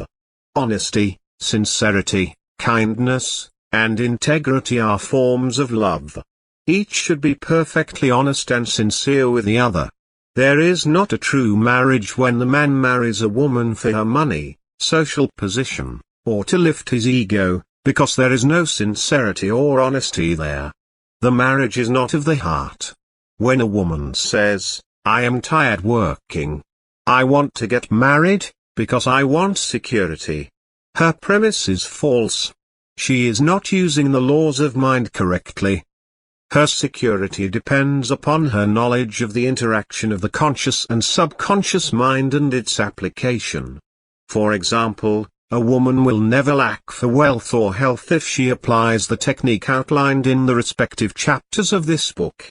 Her wealth can come to her independent of her husband, father, or anyone else. A woman is not dependent on her husband for health, peace, joy, inspiration, guidance, love, wealth, security, happiness, or anything in the world. Her security and peace of mind come from her knowledge of the inner powers within her, and her constant use of the laws of her own mind in a constructive fashion. Marrying for money or to get even with someone is, of course, a farce and a masquerade. A man and a woman must be subjectively united in the sense that a real love or sense of oneness prevails. In other words, two hearts are united in love, freedom, and respect. A number of people have said to me, "Oh, we love each other, why should we bother getting married?" The answer to this is extraordinarily simple. What we subconsciously feel and accept as true is always objectified or made manifest on the screen of space. Their reasoning, therefore, is false and insincere. The law of mind is, as within, so without. Let us take the case of a man or a woman who has made an honest mistake. She now finds herself married to a drug addict. He refuses to work. She has to support him. He is ruthless and cruel. It is true that due to her state of mind, she attracted that man. Yet she is not condemned to live in a world of misery brought about by her own mood or ignorance. Had she used her subconscious mind in the right way, this would not have happened. I am sure that if you fell into the gutter, slipped perhaps on a banana peel, it would be silly to condemn yourself and stay in the gutter. The obvious thing to do would be to get up out of the gutter, wash yourself, and keep on going. The woman herein referred to, packed her belongings, and left this man. She realized it was an intolerable situation. Surely this woman is not condemned to live with this man when their hearts and minds are miles apart. You can tie two people together with a rope, yet they can be as far apart as the poles in thought, feeling, and perspective. You are divorced mentally when your mind and heart are elsewhere. To stay together in such circumstances is chaotic from all angles. Marriage is a union of two hearts. There is no marriage where the hearts are not bound together in love and peace. Adultery takes place in the heart first. The heart is the seat of the emotions. If you are resentful, hateful, and critical of your partner, you have already committed adultery in your heart. To direct your mental and emotional operations along destructive and negative channels, is to commit adultery. Always remember the adulterous state takes place in the mind. Bodily acts follow mental states. They do not proceed. Perhaps as you read these pages, you are saying, "I know a young couple who got married recently. They both used the laws of mind. They seemed perfectly happy in every way. Now they are contemplating a divorce." The mental attitude which attracted and endeared them to each other must be maintained and strengthened, in order to preserve the marriage. If a disagreement arises or some slight argument occurs, and one of the partners engages the mind on a negative idea such as resentment or hostility, he is uniting with the error in his mind, and it is destructive to marital happiness. The little arguments and quarrels which married people engage in will not hurt. It is the sustained grudge or ill feeling which does the damage. When the harsh words said are all forgotten and forgiven a few minutes later, no harm has been done. It is when the feeling of being hurt is prolonged, that the danger lies. If a man begins to brood, grows morbid against his wife, because of the things she said or did, he is committing adultery, since he is mentally engaged in bitterness. This mood will endanger the marriage except he forgives and radiates love and goodwill to his partner. Let the man who is bitter and resentful swallow his sharp remarks. Let him go to great lengths to be considerate, kind, and courteous. He can deftly skirt the differences. Through practice and mental effort, he can get out of the habit of antagonism. Then he will be able to get along better not only with his wife, but with business associates also. Assume the harmonious state, and eventually you will find peace and harmony. Let us have a few remarks about the nagging wife. Many times the reason she is a nagger is because she gets no attention. Oftentimes it is a craving for love and affection. Give it to her. There is also the nagging type of woman who wants to make the man conform to her particular pattern. This is about the quickest way in the world to get rid of a man. The wife and the husband must cease being scavengers, always looking at the petty faults or errors in each other. Let each give attention and praise to the positive and wonderful qualities in the other. A great mistake is to discuss your marital problems or difficulties with neighbors and relatives. Suppose, for example, a wife says to the neighbor, "John never gives me any money. He treats my mother abominably, drinks to excess, and he is constantly abusive and insulting." Now this wife is degrading and belittling her husband in the eyes of all of the neighbors and relatives. He no longer appears as the ideal husband to them.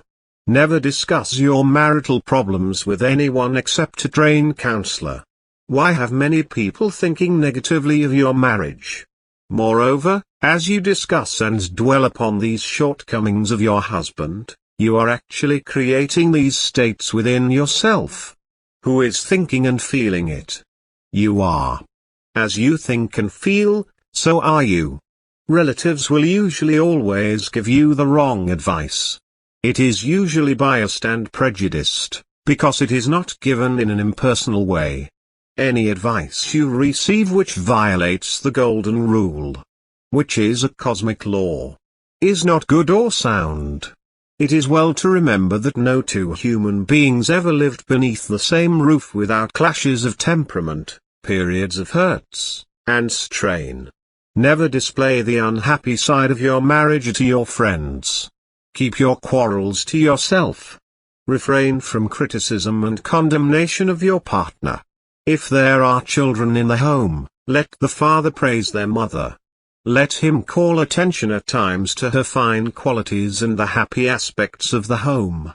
A husband must not try and make his wife over into a second edition of himself. The tactless attempt to change her in many ways is so foreign to her nature. These attempts are always foolish. Many times they result in a dissolution of the marriage. These attempts to alter her destroy her pride and self-esteem, and arouse a spirit of contrariness and resentment that proves fatal to the marriage bond. Adjustments are needed, of course, but if you have a good look inside of your own mind, and study your character and behavior, you will find so many shortcomings there to keep you busy the rest of your life. If you say, "I will make him over into what I want," you are looking for trouble and the divorce court. You are asking for misery. You will have to learn the hard way that there is no one to change but yourself. If you have a marital problem, ask yourself what it is you want. Then realize that you can achieve that goal. You would solve your marital problem in the same way as any other problem. Define clearly what you want. Then realize that what the mind engages in, it creates. A woman told me one time that after 30 years her husband began to drink heavily, neglecting his home and children. She began to claim peace and harmony in her home and heart. She paid no attention to the circumstances or conditions. She quietly engaged her mind on her goal, knowing that her subconscious mind would bring about and magnify what she gave her attention to. Harmony and peace were again restored after a few months' devotion to her true goal. This is an illustration of the miracles of the subconscious mind. By resenting and fighting the situation, this woman would only make matters worse. If there is quarreling and bickering in the home, turn your attention away from personalities, environments, and conditions, and focus your attention on your ideal, which is love, peace, and harmony. As you feed your mind upon these ideas, the subconscious mind will respond and bring about harmony. I am often asked this question: if one of the partners has an intense desire to terminate the marriage, and the other has an equally intense desire to remain united in marriage, and they are both sincere, what will happen? In such cases there is a mental tug-of-war. This is a house divided against itself. Sooner or later it will dissolve. However, their attitude of mind may prolong the situation. The proper and correct way to solve this marital problem is to lift the thought above personalities and conditions, and begin to direct your thought to your true desire, trusting the infinite intelligence within you to bring about the perfect solution.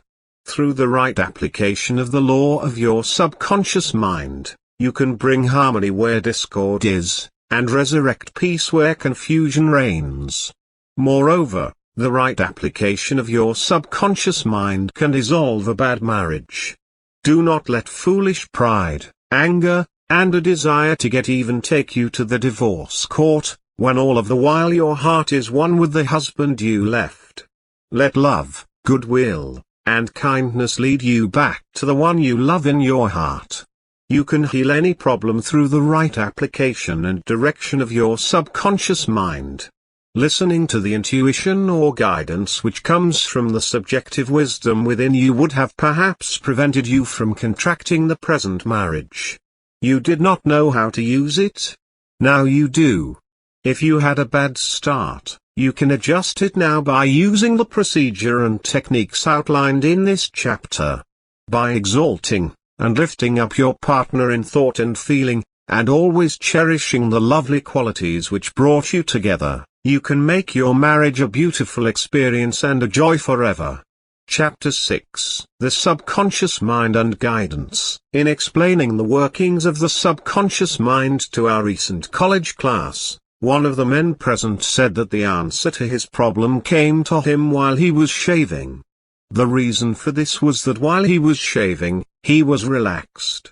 Then the wisdom and intuition of the subconscious mind came to the surface mind. This man had been giving intense, conscious application to his problem for several days. By adhering to the following instructions he got results. As he was about to go to sleep at night, he would say, "I am now turning this request over to my deeper mind. I know it has the answer, and I will receive it." In the first chapter we told you that the subconscious mind will awaken you at 6 in the morning, because you are thinking about 6 o'clock in the morning before you go to sleep. In the same manner the subconscious mind took up his case. Having the superior wisdom, it logically deduces the perfect answer, and gave it to him. You will often note that immediately after awakening, the answer will come to you, because you are still half asleep and half awake. There is an outcropping of the wisdom of the subconscious mind at that time. When you are beset with a problem, what do? Many people will worry and fret about the problem. This makes matters worse, because the subconscious mind always magnifies what we impress upon it. Many liken the subconscious mind to a bank. You are constantly making deposits in this universal bank. Be sure you deposit seeds of peace, harmony, faith, and goodwill. These will be magnified 1,000-fold. Then prosperity and good fortune will be your harvest. How do you find yourself reacting to the problems of the day and to your environment? If you react with anger, bitterness, criticism, and resentment, you are making these deposits in the bank within you. When you need strength, faith, and confidence, you cannot draw them out, because you have not placed these qualities in your bank. Begin now to deposit joy, love, peace, and good humor. Busy your mind with these things. Then the subconscious bank will give you compound interest. It will magnify exceedingly beyond your wildest dreams. When you have what you term a difficult decision to make, or when you fail to see the solution to your problem, begin at once to think constructively about it. If you are fearful and worried, you are not really thinking. Real thought consists in contemplating whatsoever things are true, just, honest, lovely, and of good report. True thinking is free from fear. The real reason why you are fearful is because you have a false concept, or you are taking a wrong view of things. Probably you believe that external things, conditions, and circumstances control you, and that they are causative. Remember, you have dominion over your environment and conditions. Here is a simple technique which you can follow. Quiet the mind. Still the body. Tell the body to relax. It has to obey you. It has no volition, initiative, or intelligence of itself. It is an emotional disk which records your beliefs and impressions. Immobilize your attention. Focus your thought on the solution to your problem. Try and solve it with your conscious mind. Think how happy you would be about the perfect solution. If your mind wanders, bring it back gently. In this sleepy, drowsy state, say quietly and positively, "The answer is mine now. I know my subconscious mind knows the answer." Live now in the mood or feeling of the solution. Sense the feeling you would have if the perfect answer were yours now. Let your mind play with this mood in a relaxed way. Then drop off to sleep. You may fall asleep sooner than you expected, but you were thinking about the answer. The time was not wasted. When you awaken, and you do not have the answer, get busy about something else. Probably when you are preoccupied with something else, the answer will come into your mind, like toast pops out of the toaster. Never think about your problem in this manner. Things are getting worse. I will never get the answer. I see no way out. It is hopeless. You are reversing the law, and undoing the good work you have done. Thinking about the answer activates the intelligence of the subconscious, which knows all, sees all, and has the know-how of accomplishment. The subconscious mind has the power to create. It also obeys the orders given to it by the conscious mind. Remember always this simple truth. The conscious mind has the power of choice. The subconscious does what it is told to do. The latter accepts your beliefs and convictions, and brings them into your experience. It is an infinite, creative power. Some time ago I received a clipping from a magazine describing how Dr. Banting solved his problem of diabetes. He had made a profound study of the disease. One night he was awakened in the early hours of the morning with the answer to extract the substance from the degenerated pancreatic duct of dogs. This was the origin of insulin, which has helped millions of people. It does not follow that you will always get an answer overnight. The answer may not come for weeks or months. Do not be discouraged. Keep on turning it over every night to the subconscious mind prior to sleep, as if you had never done it before. One of the reasons for the delay may be that you look upon it as a major problem. You may believe it will take a long time to solve it. The subconscious mind is timeless and spaceless. Go to sleep believing you have the answer now, and that the solution is yours now. Do not postulate the answer in the future.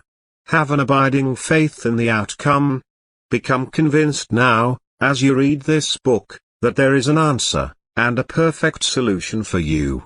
Here is a very simple technique used from time immemorial to get an answer from the subconscious mind.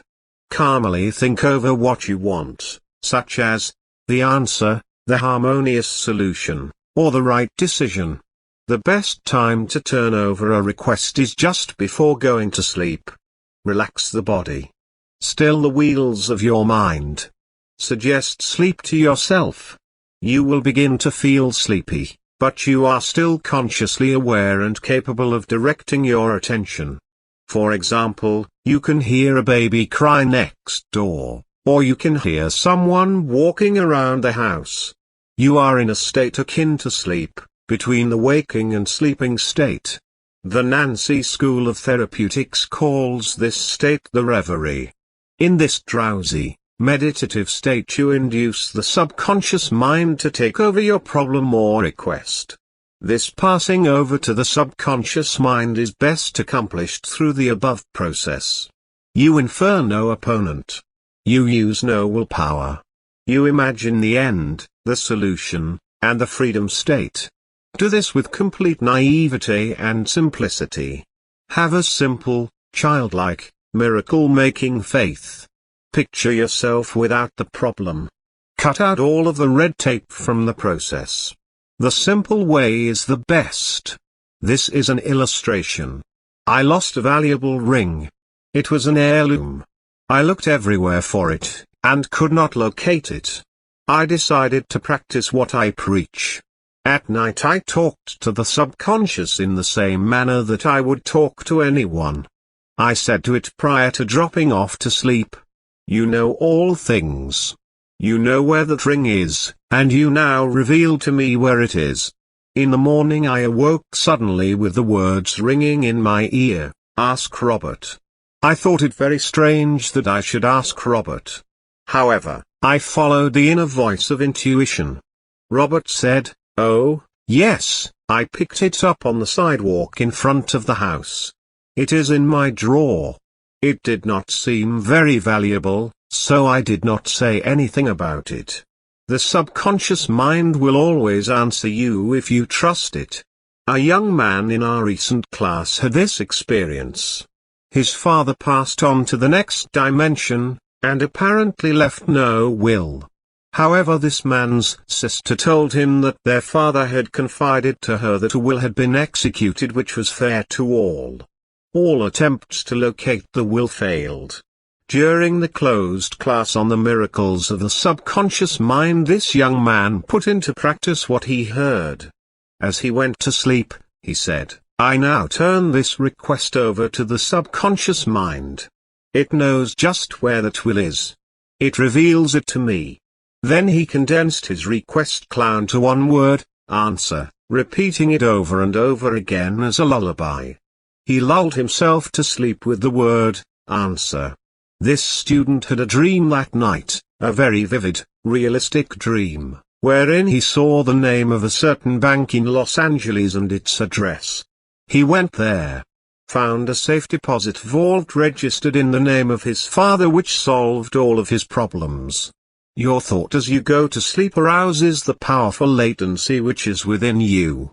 For example, let us suppose you are wondering whether to sell your home, buy a certain stock, sever partnership, move to New York or stay in Los Angeles, dissolve the present contract or take a new one. Do this. Sit quietly in your armchair or at the desk in your office. Remember that there is a universal law of action and reaction. The action is your thought. The reaction is the response from your subconscious mind. The subconscious mind is reactive and reflexive. This is its nature. It rebounds, rewards, repays. It is the law of correspondence. It responds by corresponding. As you contemplate right action, you will automatically experience a reaction or response in yourself. You have now used the infinite intelligence resident in the subconscious mind to the point where it begins to use you. From then on your course of action is directed and controlled by the subjective wisdom within you, which is all-wise and omnipotent. Your decision will be right. There will only be right action, because you are under a subjective compulsion to do the right thing.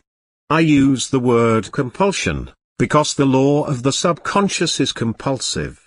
Our subconscious convictions and beliefs dictate and control all of our conscious actions. The secret of guidance or right action is to mentally devote yourself to the right answer, until you find its response in you. The response is a feeling, an inner awareness, an overpowering hunch whereby you know that you know. You have used the power to the point where it begins to use you. You cannot possibly fail or make one false step while operating under the direction of the subjective wisdom within you. Think of a garden. Then you will understand the twofold aspect of mind, and the subjective law by which it operates. The conscious mind plants the seed in the soil. It decides what kind of seed shall be planted. As you know, the soil will grow whatever is planted, whether it is grapes or thorns. Similarly, look upon the subconscious mind as the soil. It contains all of the elements necessary and essential for growth. Again, let us realize it is the nature of the soil to bring forth, but as you know, it is not the slightest bit interested in what it brings forth. It does not care whether it brings forth a pear tree or an apple tree.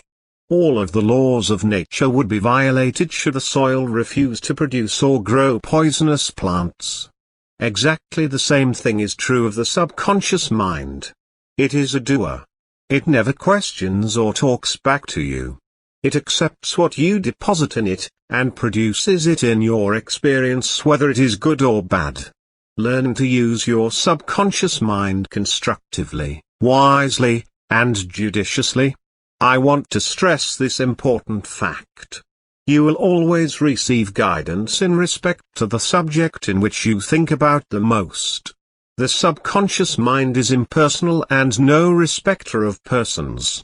If, by illustration, you begin to think about how you can set fire to a certain building without being detected, ideas and thoughts will come to you for the evil and destructive uses of fire. The universal energy or power in and of itself is perfectly harmless. However, you can use it for constructive or destructive purposes. Let us take the atomic energy about which we read so much. It is perfectly harmless. You know very well it is in the mind of man that the danger of atomic energy lies. He can use the atomic energy to warm or light a house or destroy thousands of people. You receive guidance in accordance with what you habitually think about. If you think and dwell upon fears, troubles, and failure, you will be guided in the wrong direction, and more chaos and confusion will be experienced by you. Take this great thought, and dwell upon it. There is nothing to fear in all of the universe. You have the power of control through the wise use of your subconscious mind. Sit down quietly now, and think of a beautiful lake on top of a mountain. It is a still, quiet night. On the surface of the quiet, placid lake you see mirrored the stars, the moon, and perhaps the trees nearby. If the lake is disturbed, you will not see the stars or the moon. Similarly, quiet your mind, relax, and let go. Think of peace and stillness. Then over the mirrored waters of your mind will move the answer to your question. Chapter 7, Overcoming Fear Through the Subconscious Mind. Emerson said, "Do the thing you fear, and the death of fear is certain." There was a time when the writer of this chapter was filled with unutterable fear when standing before an audience. The way I overcame it was to stand before the audience. Do the thing I was afraid to do, and the death of fear was certain. When you affirm positively that you are going to master your fears, and come to a definite decision in your conscious mind that you are going to overcome, you release the power of the subconscious which flows in response to the nature of your thought. One of our students told me that he was invited to speak at a banquet. He said he was panic-stricken at the thought of speaking before 1,000 people. He overcame the fear this way. For several nights he sat down in an armchair for about 5 minutes and said to himself slowly, quietly, and positively, "I am going to master this fear. I am overcoming it now. I speak with poise and confidence. I am relaxed and at ease." He operated a definite law of mind and overcame his fear. The subconscious mind is amenable to suggestion and controlled by suggestion. When you still your mind and relax, the thoughts of your conscious mind sink down into the subconscious through a process similar to osmosis, whereby fluids separated by a porous membrane intermingle. As these positive seeds or thoughts sink into the subconscious area, they grow after their kind, and you become poised, serene, and calm. A young lady was invited to an audition. She had been looking forward to the interview. However, on 3 previous occasions she failed miserably due to stage fright. Here is the very simple technique which I gave her. Remember, this young lady had a very good voice, but she was certain when the time came for her to sing that she would be seized with stage fright. The subconscious mind takes your fears as a request, proceeds to manifest them, and bring them into your experience. On 3 previous auditions she sang wrong notes and finally broke down. The cause, as previously outlined, was an involuntary autosuggestion. i.e. a silent fear thought emotionalized and subjectified. She overcame it by the following technique. 3 times a day she isolated herself in a room. She sat down comfortably in an armchair, relaxed her body, and closed her eyes. She stilled the mind and body as best she could. Physical inertia favors mental passivity, and renders the mind more receptive to suggestion. She counteracted the fear suggestion by its converse, saying to herself, I sing beautifully, I am poised, serene, confident, and calm. She repeated this statement slowly, quietly, and with feeling from 5 to 10 times at each sitting. She had 3 such sittings every day and 1 immediately prior to sleep. At the end of a week she was completely poised and confident, and gave a remarkable, wonderful audition. Carry out the above procedure with assurance and conviction, and the death of fear is certain. Occasionally young men from the local university come to see me, and also school teachers, who seem to suffer from suggestive amnesia at examinations. The complaint is always the same. I know the answers after the examination is over, but I can't remember the answers during the examination. The idea which realizes itself is the one to which we invariably give concentrated attention. I find that each one is obsessed with the idea of failure. Fear is behind the temporary amnesia, and is the cause of the whole experience. One young medical student was the most brilliant in his class. Yet he found himself failing to answer simple questions at the time of written or oral examinations. I explained to him that the reason was he had been worrying and fearful for several days previous to the examination. These constant negative thoughts became charged with fear. Thoughts enveloped in the powerful emotion of fear are realized in the subconscious. In other words, this young man was requesting his subconscious mind to see to it that he failed, and that is exactly what it did. On the day of the examination he found himself stricken with what is called in psychological circles suggestive amnesia.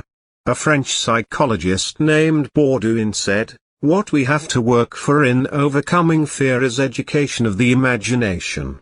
Here is how the young man overcame his fear. He learned that his subconscious mind was the storehouse of memory, and had a perfect record of all he had heard and read during his medical training. Moreover, he learned that the subconscious mind was responsive and reciprocal. The way to be en rapport with it was to be relaxed, peaceful, and confident. Every night and morning he began to imagine his mother congratulating him on his wonderful record. He would hold an imaginary letter from her in his hand and read congratulatory words. He would also feel the letter in his hand. As he began to contemplate the happy result, he called forth the corresponding or reciprocal response or reaction in himself. The all-wise and omnipotent power of the subconscious took over, dictated, and directed his conscious mind accordingly. He imagined the end. When he imagined and felt the end, he willed the means to the realization of the end. Following this procedure he had no trouble passing subsequent examinations. In other words, the subjective wisdom took over, compelling him to give an excellent account of himself. The law of the subconscious mind is compulsion. There are many people who are afraid to go in an elevator, climb mountains, or even swim in the water. It may well be that the individual had unpleasant experiences in the water in his youth, such as having been thrown forcibly into the water without being able to swim. I had an experience when I was about 10 years of age. I fell accidentally into a pool and went down 3 times. I can still remember the dark water engulfing my head, and my gasping for air until another boy pulled me out at the last moment. This experience sank into my subconscious mind. For years I feared the water. An elderly psychologist said to me, "Go down to the swimming pool, look at the water, and say out loud in strong tones, 'I am going to master you, I can dominate you.' Then go into the water, take lessons, and overcome it. This I did. I learned that when you do the thing you are afraid to do, fear disappears. It was only a shadow in my mind. When I assumed a new attitude of mind, the omnipotent power of the subconscious responded, giving me strength, faith, and confidence, enabling me to overcome. I used the subconscious mind to the point where it began to use me. Following is a process and technique for overcoming fear which I teach from the platform. It works like a charm. Try it. Suppose you are afraid of the water, or a mountain, an interview, an audition, or you fear closed places. If afraid of swimming, begin now to sit still for 5 or 10 minutes, for 3 or 4 times a day, and imagine you are swimming. Actually, you are swimming in your mind. It is a subjective experience. Mentally you have projected yourself into the water. You feel the chill of the water and the movement of your arms and legs. It is all real, vivid, and a joyous activity of the mind. It is not idle daydreaming, for you know what you are subjectively experiencing in your imagination will be developed in your subconscious mind. Then you will be compelled to express the image and likeness of the picture you impressed on your deeper mind. This is the law of the subconscious. As you continue to discipline your mind this way, you are mentally immersed in the water and happy in it, consequently the fear passes. You will enter the water physically. I might say you will be compelled to give a good performance. You have consciously called upon the wonderful power of your subconscious, which is all-wise and powerful. This power controls you and governs you according to the nature of your call or request. This is a wonderful thing to know and a marvelous thing to do. The president of a large organization told me that when he was a salesman, he used to walk around the block 5 or 6 times before he called on a customer. The sales manager came along one day, and said to him, "Don't be afraid of the boogeyman behind the door, there is no boogeyman. It's a false belief." The manager told him that whenever he looked at his own fears, he stared them in the face and stood up to them, looking them straight in the eye. Then they faded and shrank into insignificance. Go out now and face that thing you are afraid of. If you are afraid to take that position, take it. Say to yourself, "I can accomplish. I will succeed." You will find a corresponding emotion or feeling generated by your subconscious. You will induce the mood or feeling of confidence, faith in yourself, and the joy of accomplishment. Fear is a thought in your mind, but confidence is a far more powerful thought. It fills your mind with a positive, constructive feeling and drives fear out. A chaplain told me of one of his experiences in the Second World War. He had to parachute from a damaged plane and land in a jungle. He said he was frightened, but he knew there were 2 kinds of fear, normal and abnormal. Normal fear is good. It is the law of self-preservation. It is the subconscious mind telling you something must be done. It is sort of an alarm system that tells you to get out of the way of an oncoming car.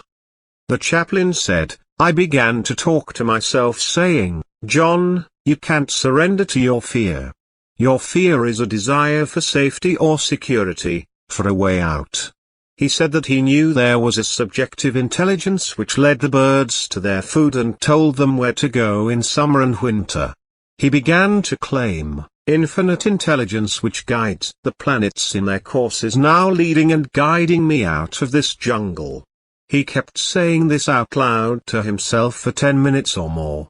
Then, he added, "Something began to stir inside me, a mood of confidence began to seize me, and I began to walk. After a few days I came out miraculously, and was picked up by a rescue plane." His changed mental attitude saved him. His confidence and trust in the subjective wisdom and power within him was the solution to his problem. He said, "Had I begun to bemoan my fate and indulge my fears, I would have succumbed to the monster fear, and probably have died of fear and starvation. Whenever fear comes, go to the opposite immediately in your mind. To indulge in fear thoughts constantly and to engage your mind constantly with negative thoughts result in abnormal fear, obsessions, and complexes. To engage the mind with all the difficulties of your problem will only instill more fear until it assumes a size of catastrophic proportions. Finally there comes a sense of panic and terror weakening and sickening you. You can overcome fear of this nature when you know that the power of your subconscious can always change the objective conditions. Go within, claim, and feel you're good. The solution. Know there is an infinite intelligence which responds and reacts to your thought and feeling. Imagine the end. Feel the thrill of victory. What you subjectively feel and imagine as true is the inner evidence of what will take place objectively. Your subconscious can free you. When fear thoughts come, contemplate the solution, the happy ending. Never fight negative or fearful thoughts. Always turn on the lamp of love, peace, and confidence within you. Most of our fears are imaginary. The general manager of an organization told me that for 3 years he feared he would lose his position. He was always imagining failure. The thing he feared did not exist, save as a morbid, anxious thought in his own mind. His vivid imagination dramatized the loss of his job until he became nervous and neurotic. Finally he lost his position. He was asked to resign. Actually he dismissed himself. His constant, negative imagery and fear suggestions to his subconscious mind caused the latter to respond and react accordingly. It made him make mistakes and foolish decisions which resulted in his failure as a general manager. The thing this man feared did not exist. His dismissal would never have happened had he immediately moved to the opposite in his mind. No thought or concept, constructive or negative, can ever manifest except we emotionalize such concepts. The thoughts, concepts, and ideas have to penetrate the subconscious before they can affect us for good or evil. If you look back in your life, you will agree with the writer that most of your fears, worries, and anxieties never came to pass. The reason for this was that you did not retain them long enough. Likewise you did not charge them with a deep emotion. The general secret of banishing fear is to constantly fill your mind with constructive and positive thoughts. Fill the mind with thoughts of love, peace, and harmony. Give attention to your goal, ideal, the positives, the things you wish to experience in life. As you do this, an inner invisible movement of your subconscious will take place, changing your world into the likeness of your inner imagery and contemplation. During a recent round-the-world lecture tour, I had a 2-hour conversation with a prominent government official. He had a deep sense of inner peace and serenity. He said that all the abuse he receives politically from newspapers and the opposition party never disturbs him.